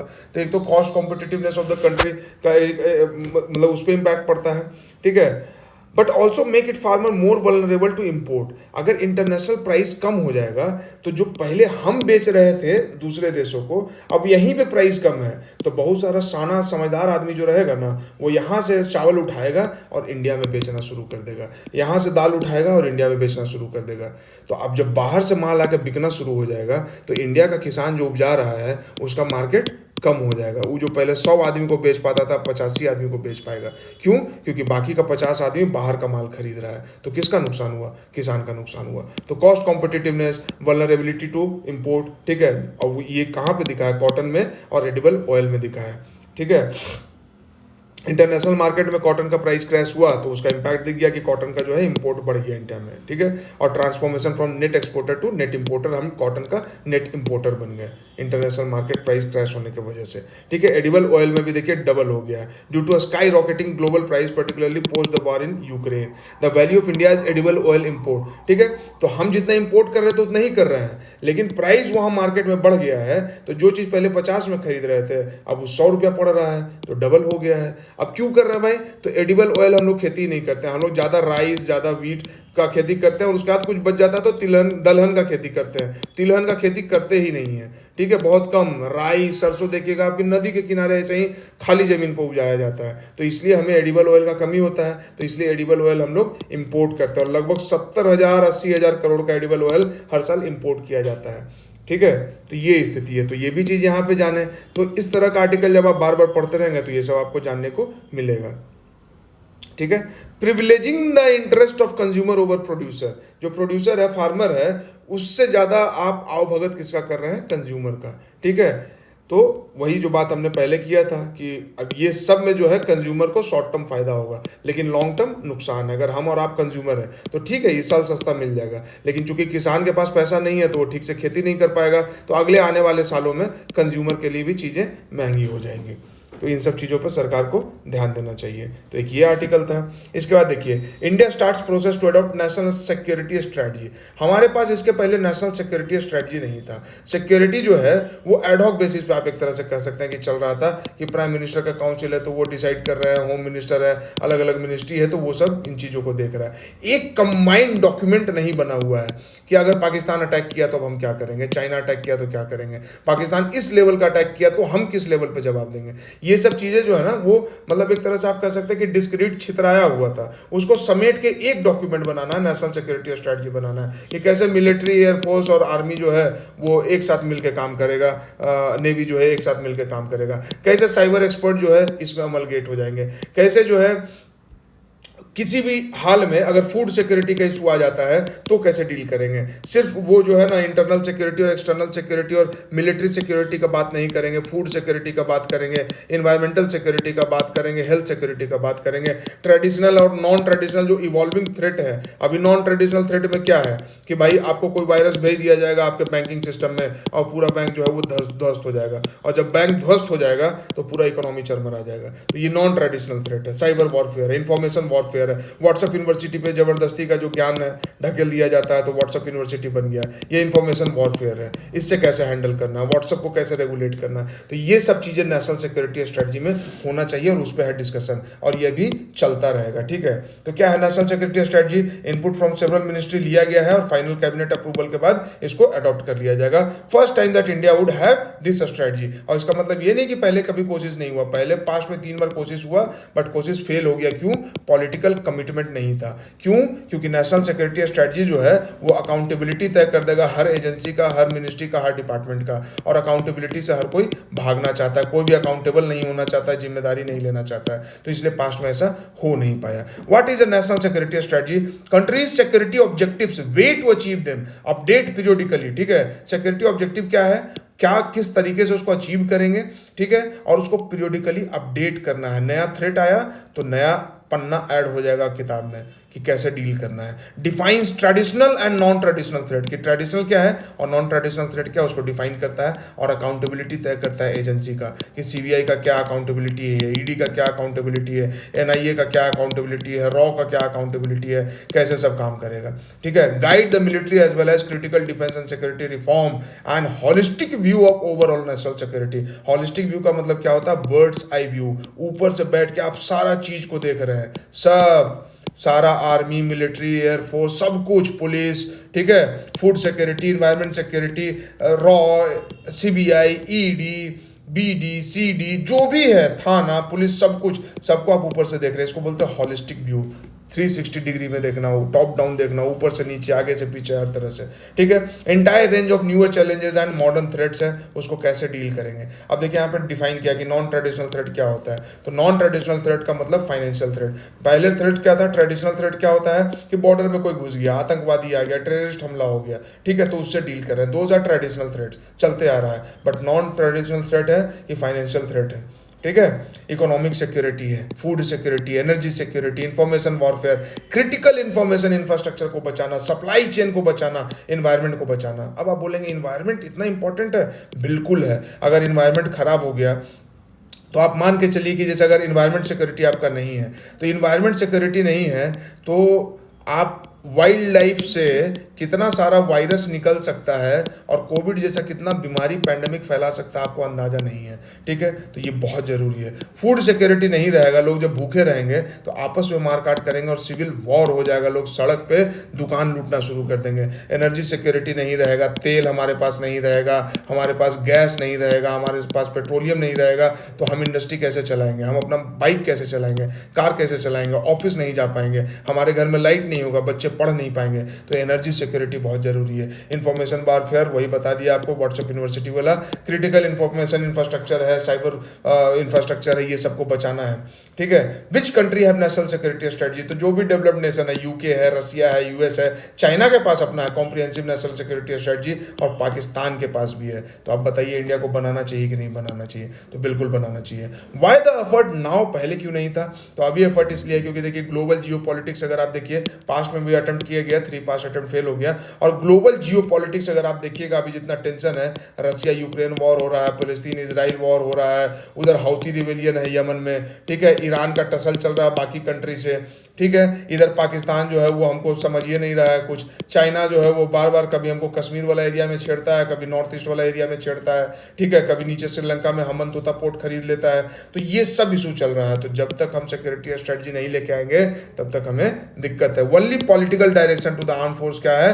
रक्षा मंत्री का ऑपरेशनल डायरेक्टिव 2009 का। इसके पहले जो अगर नेशनल सिक्योरिटी स्ट्रेटजी नहीं है तो उसके जगह पे मात्र हमारे पास ये अवेलेबल है। तो इसलिए नेशनल सिक्योरिटी स्ट्रेटजी होना चाहिए। कौन कौन बोला? देखिए former army chief general NC Vij, वो बोल रहे हैं कि होना चाहिए, ठीक है, और ये मेजर मिलिट्री रिफॉर्म कराने में सहायक होगा national security strategy. Shivshankar Menon farmer NSA हैं जो अभी अजीत डोभाल हैं, तो वही शिवशंकर मेनन पहले थे, तो वो बोलते हैं कि India needs a national security strategy और एक white paper on defence detailing भी आना चाहिए। Former army chief MM Naravane जो अभी हाल फिलहाल में रिटायर हुए, essential to draft a national security strategy before taking the military command theatrisation. ये भी एक मिलिट्री इंटरनल सिक्योरिटी में रिफॉर्म है, मिलिट्री कमांड थिएटराइजेशन, थिएटर बना के वॉर करना, जहाँ पे आर्मी, एयरफोर्स और नेवी सब एक साथ मिलकर काम करेगा, इसे अंडमान एंड निकोबार वाला। लेकिन उससे पहले नेशनल सिक्योरिटी स्ट्रेटजी होना चाहिए आपके पास, ठीक है। Putting the cart before the horse, ये एक फ्रेज हो गया कि अगर ये नहीं करते हैं, बिना नेशनल सिक्योरिटी स्ट्रेटजी का आप काम करते हैं, तो ये ठीक वैसा ही है कि बैलगाड़ी को खींचना है या किसी भी रथ को खींचना है तो घोड़ा उसके आगे लगाया जाता है।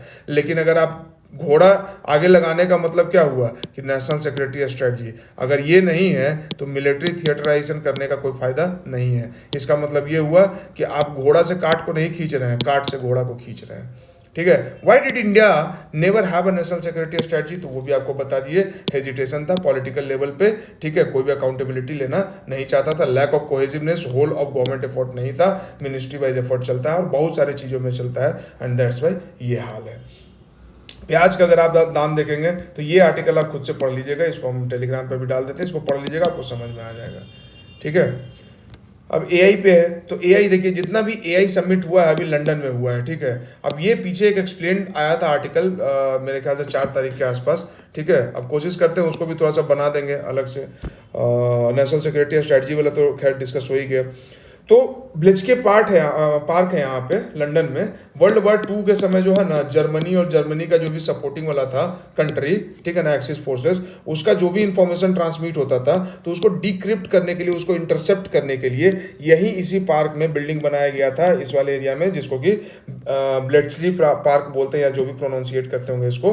तो इसलिए इसका हिस्टोरिक सिग्निफिकेंस है। तो अभी जब एआई सेफ्टी का बात आया तो इसको भी यहीं पे किया गया है, ठीक है। अब है क्या, देखिए यूरोप और यूएसए का स्टैंड अलग अलग है। यूएसए क्या करता है, सारा एआई डेवलप करने वाला कंट्री यूएसए का है, तो इसको भाई टैक्स वगैरह मिलता है, दुनिया में पावरफुल होगा, एआई जितना ज़्यादा पावरफुल होगा यूएसए उतना ज़्यादा पावरफुल होगा। लेकिन यूरोप में क्या है ना, पब्लिक अवेयर्ड है। यूएसए नया नया लड़ाई झगड़ा शुरू किया, नया नया राजा बना है, ठीक है। लेकिन यूरोप जो है वो तो भाई दुनिया को 200-400 साल तक कॉलोनाइज करके रखा, तो यहाँ का लोग जो है ना थोड़ा नॉर्मलाइज हो गया है, तो बोला कि भाई मार्केट नहीं चाहिए, एआई को रेगुलेट करो, ठीक है, डेटा को लेकर लॉ लेके आओ। इसीलिए लीजेंडरी डेटा लॉ अगर आप देखेंगे ना तो सबसे पहले यूएसए में बनाया गया। देखिए यूएसए में कौन सा लॉ बनाया गया था, जीडीपीआर बनाया गया था। European union has enforce the landmark GDPR, general data protection regulation. Data पे इतना बात होता है, हम लोग का डेटा लीक होता है, आधार का डेटा चोरी चोरी हो जाता है, ठीक है। यूरोपियन यूनियन जो है इसको 2018 में ही जीडीपीआर लेके आया था। इसका फोकस क्या था? प्राइवेसी पे, भाई की जो कंज्यूमर है, फेसबुक जो यूज कर रहा है, उसका प्राइवेसी को आप छीन नहीं सकते हैं, उसका डेटा को बिना उसके कंसेंट के आप यूज नहीं कर सकते हैं, ठीक है। इसमें फिर डीएसए और डीएमए वगैरह लेके आया गया था, digital service act, digital marketing act, ठीक है। तो ये आप एग्जांपल दे सकते हैं कहीं पे भी डेटा प्राइवेसी में, और इंडिया में भी डेटा प्राइवेसी का लॉ अभी बनने के फेज में बनाया जा रहा है, ठीक है। और वैसे भी राइट टू प्राइवेसी जो है वो हमारा फंडामेंटल राइट है। और ये आप कमेंट करके बताइएगा कि कॉन्स्टिट्यूशन के कौन से आर्टिकल में ये आता है, ठीक है। Right to privacy fundamental right, plus right to privacy को फंडामेंटल राइट सुप्रीम कोर्ट के कौन से जजमेंट में, ठीक है, हम हिंट दे देते हैं KSP, कौन से जजमेंट में इसको राइट टू प्राइवेसी को फंडामेंटल राइट बताया गया था, ये आपको कमेंट सेक्शन में बताना है, ठीक है। तो एआई पे भी डिस्कशन चल रहा है, तो एआई को भी रेगुलेट करने का बात हो रहा है ग्लोबल लेवल पे, अदरवाइज एआई बिल भी जो है वो बहुत ज़्यादा परेशान कर सकता है हम लोग को, ठीक है। इंडिया पहले एआई को रेगुलेट करने का बात नहीं कर रहा था, लेकिन अब जब क्योंकि बहुत तेजी से इवॉल्व हो रहा है, तो अब समझ में आया कि एआई जो है वो हमारे लिए थ्रेट भी हो सकता है। एआई का इस्तेमाल करके रोबोट बनाया जाएगा, टेररिस्ट अटैक करा देगा, ड्रोन अटैक करा देगा। एआई का इस्तेमाल करके हमारा पूरा डेटा कुछ एनालाइज किया जाएगा, मोबिलाइज किया जाएगा, और एनालाइज करके मान लीजिए कि हमारे इलेक्शन को मैनिपुलेट कर लिया गया तब।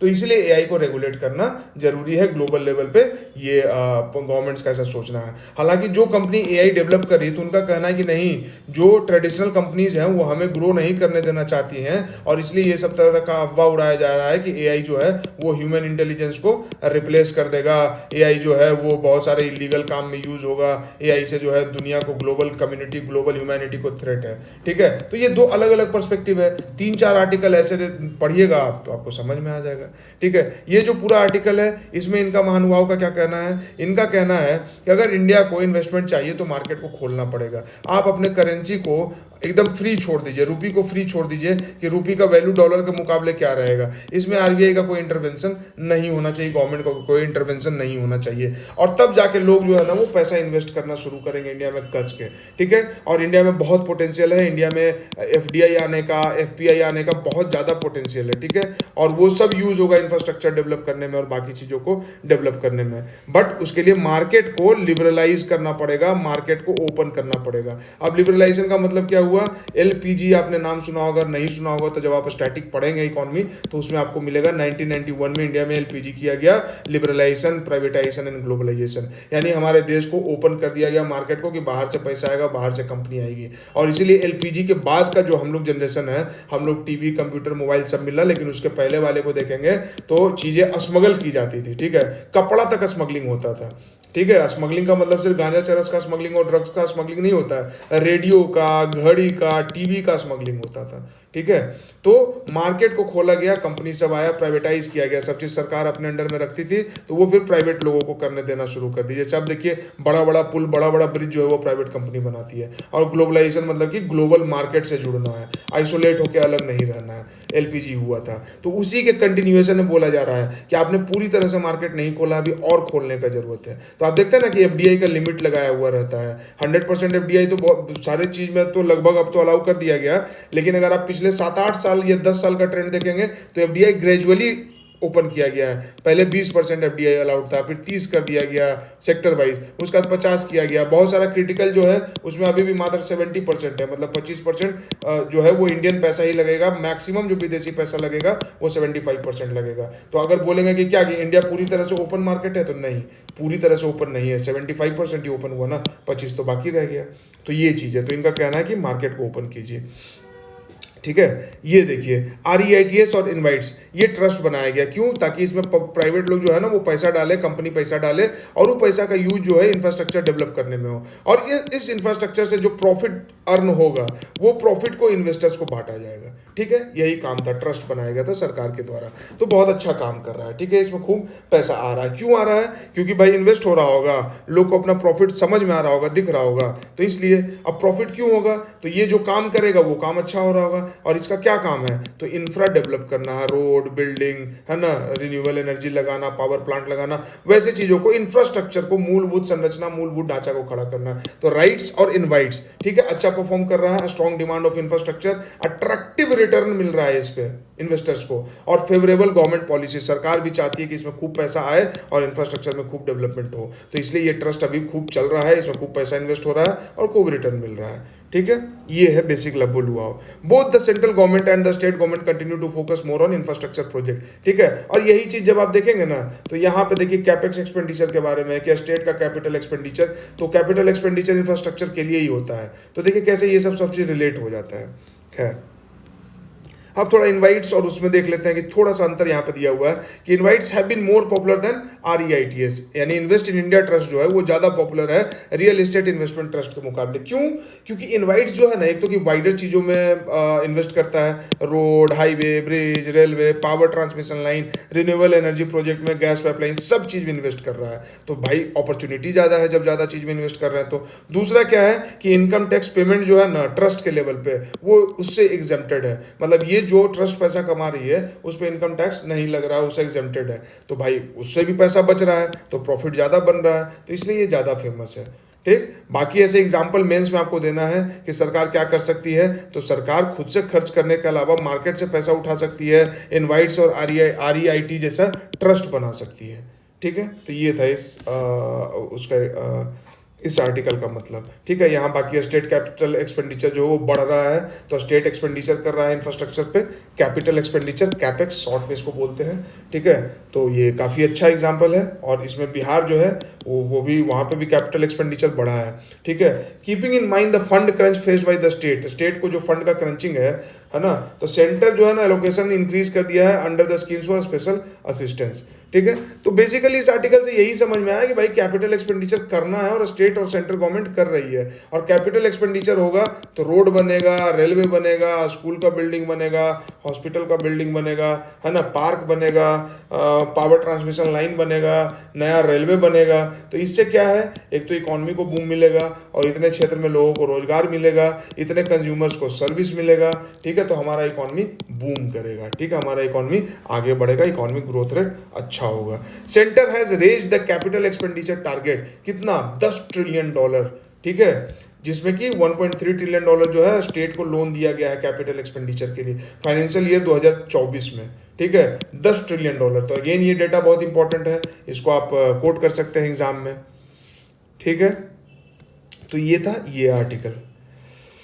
इसके बाद हम लोग चलते हैं मेन आर्टिकल पे आते हैं। पोषण ट्रैकर ऐप देख लीजिए, ये app for mother and child welfare, पोषण ट्रैकर ऐप है, help improve last mile delivery. ये देखिए कीवर्ड इसको याद रखना है कि last mile delivery of nutritional services. कैसे होगा भाई, तो देख लीजिए पोषण ट्रैकर काम कैसे करता है। मोबाइल फोन है, न्यूट्रिशन को मॉनिटर करता है कि चिल्ड्रन को और विमेन को जो आंगनबाड़ी के द्वारा दिया जाता है न्यूट्रिशन, उसको मॉनिटर करना है। चिल्ड्रन का हाइट कितना है, वेट कितना है, क्या खाया नहीं खाया, सब रियल टाइम पे मोबाइल ऐप में अपडेट करते जाना है। जैसे जो भी आंगनबाड़ी वर्कर है उसके पास मोबाइल है, मोबाइल में सारा डेटा डालना है। जैसे ही ऐप में डेटा गया तो वो डेटा कहाँ जाएगा, वो डेटा जाएगा सीधे सेंट्रल डेटाबेस में। ठीक है, तो अब ऐसा ऐसा जितना सारा आंगनवाड़ी है, गांव लेवल पे, ब्लॉक लेवल पे, स्टेट लेवल पे, और उसके बाद फिर नेशनल लेवल पे, सब सेंट्रल एरिया में, सेंट्रल डेटाबेस में पहुंच रहा है। तो रियल टाइम डेटा पहुंच रहा है, डेली का डेली अपडेट मिल रहा है। अब इससे पॉलिसी बनाना कितना आसान हो जाएगा। अब दूसरा आप इमेजिन कीजिए कि एक एक आंगनवाड़ी कागज पे लिखता, रजिस्टर मिलता।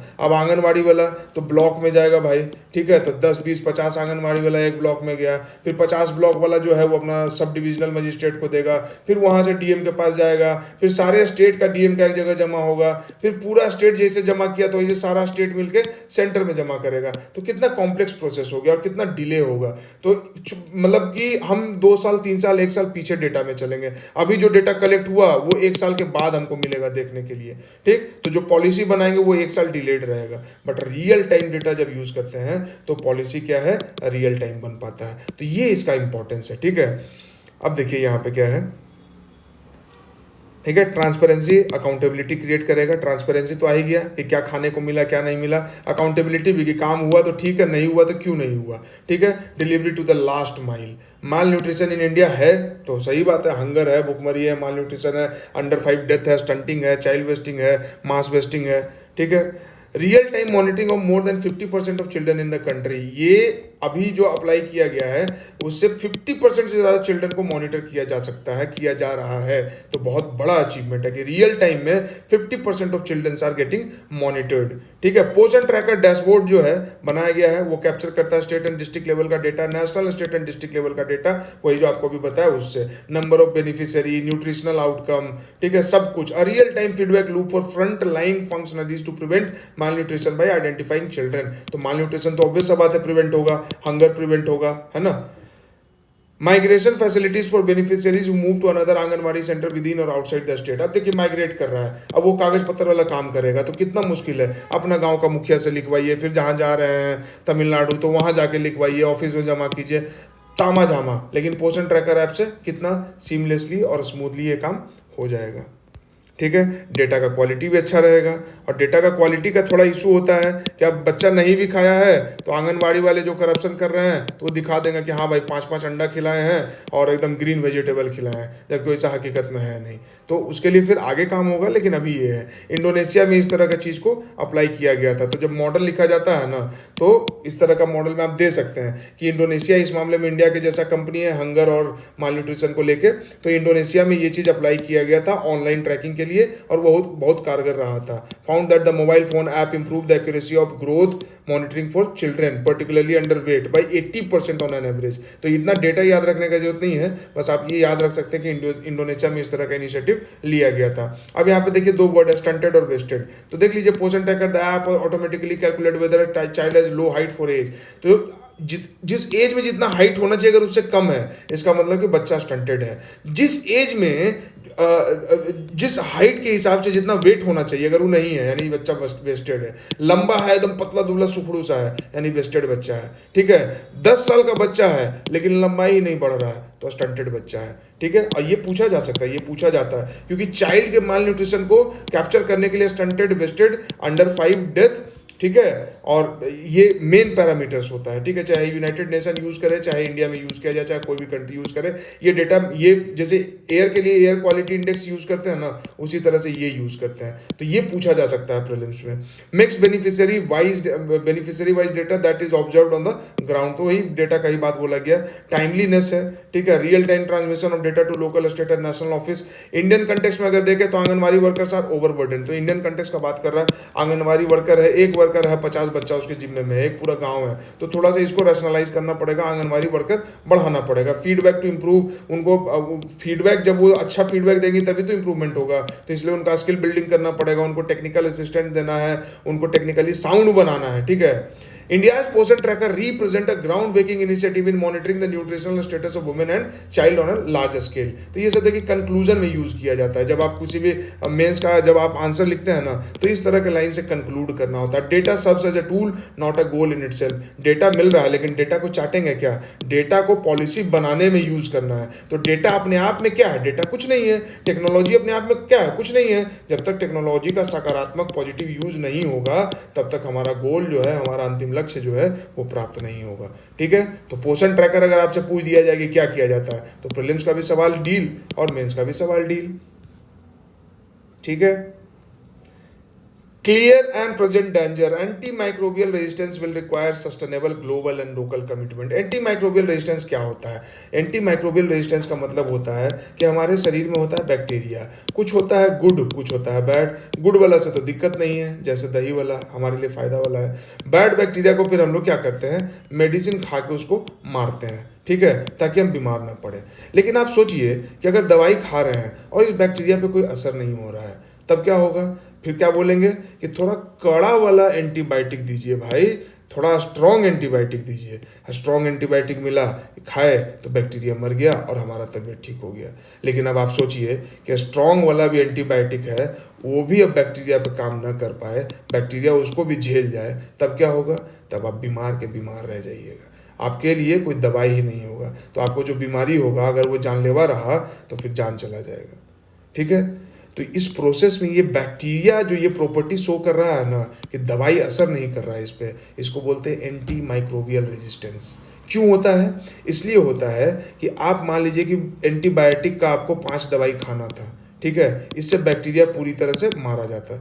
लेकिन आप क्या किए, 5 के जगह 2 दवाई खाए। अब 2 दवाई खाए तो बैक्टीरिया थोड़ा देर के लिए सुस्त हो गया, मरा नहीं है, सुस्त हुआ है बस। सुस्त हुआ है तो जब भी फिर से जागेगा तो फिर आपको बीमार करेगा और मजबूत हो चुका होगा। क्यों? क्योंकि 2 को जो ये आप एंटीबायोटिक खाए थे ना, वो इसको झेलने का ताकत इसमें पैदा करा दिया।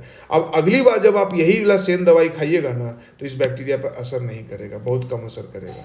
ठीक है, और जब कम असर करेगा तो कम असर करने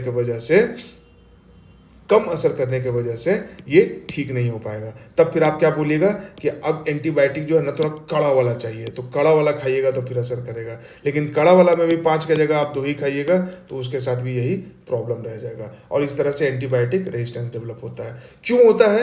होता इसलिए है कि हम अपने मन से एंटीबायोटिक जो है अपने आप को रिकमेंड कर देते हैं, डॉक्टर के पास जाते हैं, भैया 3 एंटीबायोटिक दीजिएगा, और टप से खा लेते हैं बिना डॉक्टर से पूछे हुए, ओवर द काउंटर प्रिस्क्रिप्शन अपने आप से। जाके दवाई दुकान वाले से बोलते हैं कि ये चीज़ का दवाई होगा, दे देता है उसको, तो दवाई बेचना है, और इस वजह से एंटीबायोटिक रेजिस्टेंस डेवलप हो रहा है। और क्यों होता है? हॉस्पिटल से जो कचरा वगैरह निकलता है वो पानी में गया, उसमें बैक्टीरिया गया, वो बैक्टीरिया बहुत खतरनाक होता है, वो किसी भी तरह से हमारे पीने वाले पानी में आ जाता है, उसके वजह से रेजिस्टेंस डेवलप हो जाता है। इसके अलावा बैक्टीरिया का अपना जेनेटिक म्यूटेशन होते रहता है, बैक्टीरिया अपना इवॉल्व होते रहता है, सर्वाइवल ऑफ द फिटेस्ट वाला डार्विन वाला कहानी चलता है, तो इसलिए एंटीमाइक्रोबियल रेजिस्टेंस हो जाता है। तो दिल्ली डिक्लेरेशन जो G20 में हुआ है उसमें कमिटमेंट है क्या कि ग्लोबल हेल्थ आर्किटेक्चर को स्ट्रॉन्ग करना है, रेजिलियंट बनाना है, इक्विटेबल बनाना है, सस्टेनेबल बनाना है और इंक्लूसिव हेल्थ सिस्टम बनाना है। ठीक है, वन हेल्थ अप्रोच अपनाना है। अब बोलेंगे वन हेल्थ अप्रोच क्या होता है? तो पूरा दुनिया का हेल्थ एक है, चाहे दुनिया का आदमी हो, चाहे दुनिया का जानवर हो, चाहे चिड़िया हो, चाहे मच्छर हो, चाहे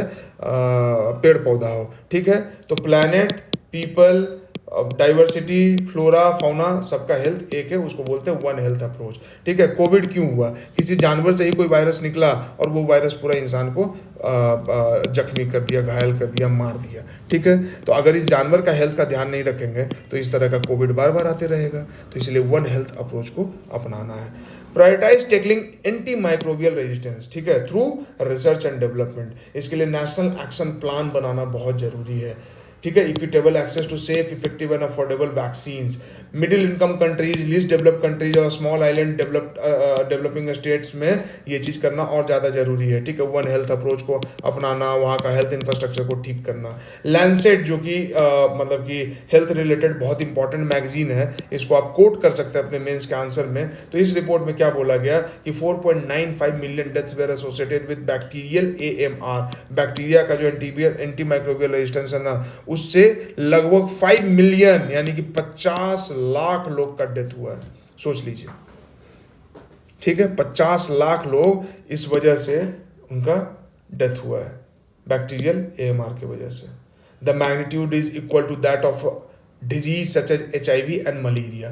HIV और मलेरिया से जितना डेथ हो रहा है ना, उतना AMR से हो रहा है, लेकिन AMR के बारे में चर्चा नहीं है, जैसे पॉल्यूशन के बारे में चर्चा नहीं है। Rising level of anti microbial resistance driven by किस चीज से? एक्सेसिव एंटी माइक्रोबियल यूज, बात बात में एंटीबायोटिक खा लेना। इन्फेक्शियस डिजीज बट ऑल्सो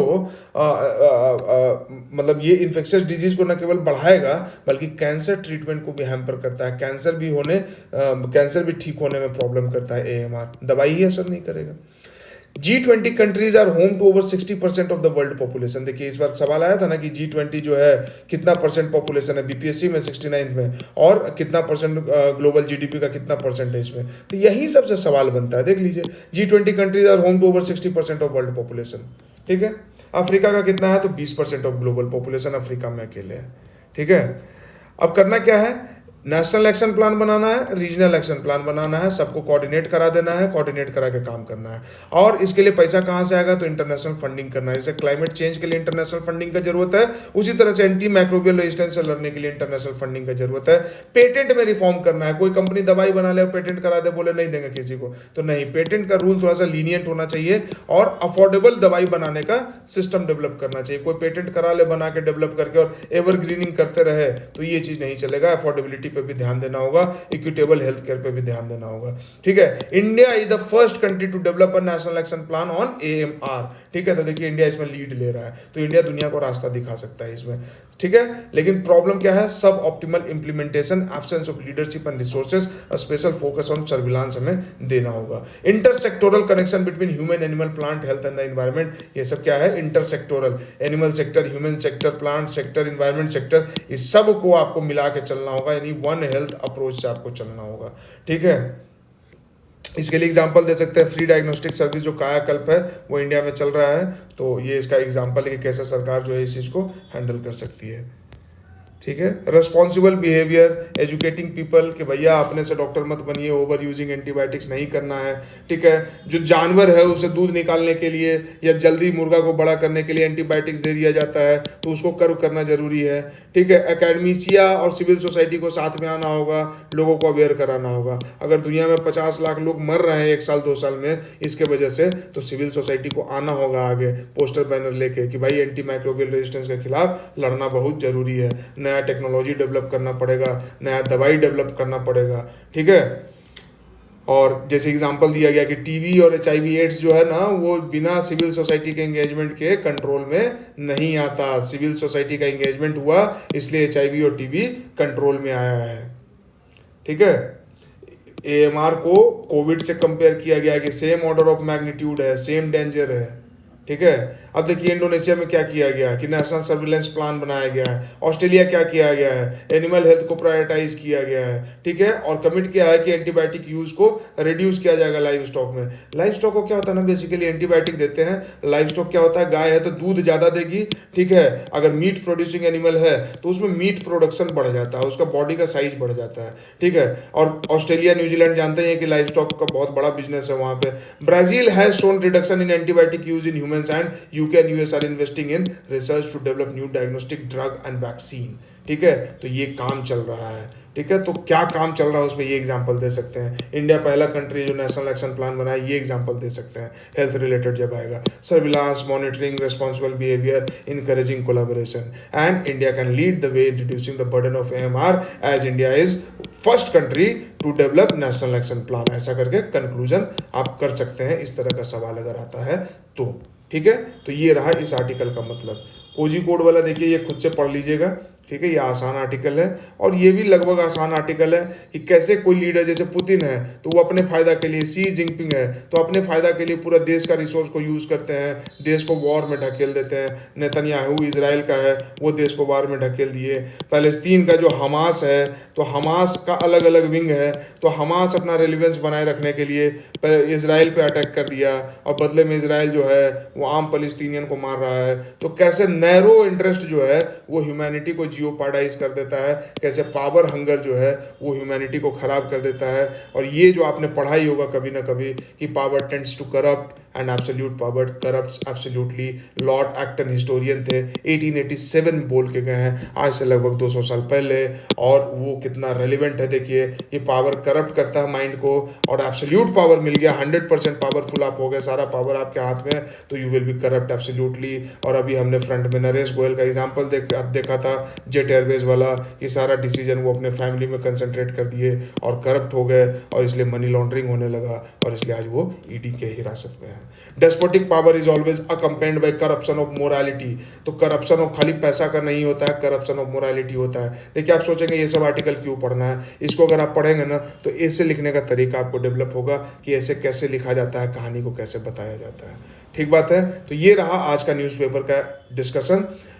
अब आप लोग से मुझे ये पूछना है कि आप लोग को अगर न्यूज़पेपर में इंपॉर्टेंट आर्टिकल्स को इसी तरह से डेली अंडरलाइन करके कलरफुल वे में थोड़ा इंटरेस्टिंग बना के दे दिया जाए तो क्या आप इसको पढ़ेंगे? अगर पढ़ेंगे तो एक अलग से टेलीग्राम पे ग्रुप बनाया जाएगा जहाँ पे डेली अपलोड कर दिया जाएगा, ठीक है, और आप उसको आसानी से एक्सेस कर सकते हैं। क्योंकि देखिए डेली डिस्कशन करना पूरा का पूरा newspaper is a very tedious task, सच में बहुत टीडियस टास्क है। कभी आप एक न्यूज़पेपर को पूरा बोल के और आप समझा के देखिए, दिमाग को बहुत जल्दी जल्दी स्विच तो करना ही पड़ता है, बहुत बोलना पड़ता है, ठीक है, तो उसमें दिक्कत नहीं है। दिक्कत तब आती है जब आप इफिशिएंटली काम करते हैं, ठीक है, इफिशिएंटली आप काम कर रहे हैं, पूरा इनपुट दे रहे हैं, तो वो बहुत टीडियस होता है। अदरवाइज तो वो लाइन बाय लाइन कमेंट्री के एक लाइन पढ़ के खाली सुना देना है कि हाँ हाँ ये लिखा हुआ है, ये लिखा हुआ है, तो दैट इज आसान, और वो बहुत सारे प्लेटफॉर्म्स पे किया जाता है, किसी का नाम लेने का ज़रूरत यहाँ पे नहीं है, ठीक है। लेकिन मेरा पर्सनल मानना है कि अगर आपको हैंड होल्डिंग चाहिए भी तो न्यूज़पेपर का इंपॉर्टेंट 2-3 आर्टिकल जो है, 1-2 आर्टिकल आपको डिस्कस करके दे दिया जाए, ताकि आपको समझ में आ जाए कि न्यूज़पेपर पढ़ना कैसे है, और उसके बाद न्यूज़पेपर में इंपॉर्टेंट आर्टिकल्स को आपको दे दिया जाए कि लो भाई ये इंपॉर्टेंट आर्टिकल है, आपको पढ़ लेना है और आप खुद से पढ़िए। जब आप खुद से पढ़ेंगे तो 2-3 महीने में आपको इतना अच्छा न्यूज़पेपर को पढ़ना और उसको होल्ड करना आ जाएगा कि फिर आपको किसी का हेल्प लेने का जरूरत नहीं पड़ेगा। लेकिन अगर एक एक आर्टिकल आपको डेली डेली डिस्कस करके दिया जाए तो वो स्पून फीडिंग हो जाएगा और आपको फायदा कम नुकसान ज़्यादा करेगा, ठीक है। और ये कब पता चलेगा? जब आप मेंस का एग्जाम देंगे तब, ठीक है। तो अगर आपको अपना वोकेबलरी, आपको अपना कॉम्प्रिहेंशन, आपको अपना लिखने का स्टाइल अच्छा करना है तो न्यूज़पेपर खुद से पढ़ना शुरू कर दीजिए। इट डजंट मैटर कि आप हिंदू पढ़ते हैं कि आप इंडियन एक्सप्रेस पढ़ते हैं, जो कंफर्टेबल लगे, जो अच्छा लगे उसको पढ़िए, अच्छे से पढ़िए, टाइम देके पढ़िए। 1 घंटा 1.25 घंटा लगता है, शुरुआत में 1.5-2 घंटे भी लग सकते हैं, तो उसी हिसाब से पढ़ना है, ठीक है। तो आई होप कि आप लोग को ये वीडियो अच्छा लगा होगा। अच्छा लगा तो फिर लोगों के साथ शेयर कीजिए और फीडबैक में कमेंट में ज़रूर बताइएगा कि अगर टेलीग्राम पर अलग से ग्रुप बनाया जाए और ये न्यूज़पेपर का आर्टिकल आपको डेली एक्सेस कर दिया जाए तो क्या आप इसको खुद से पढ़ेंगे या नहीं। Thank you very much.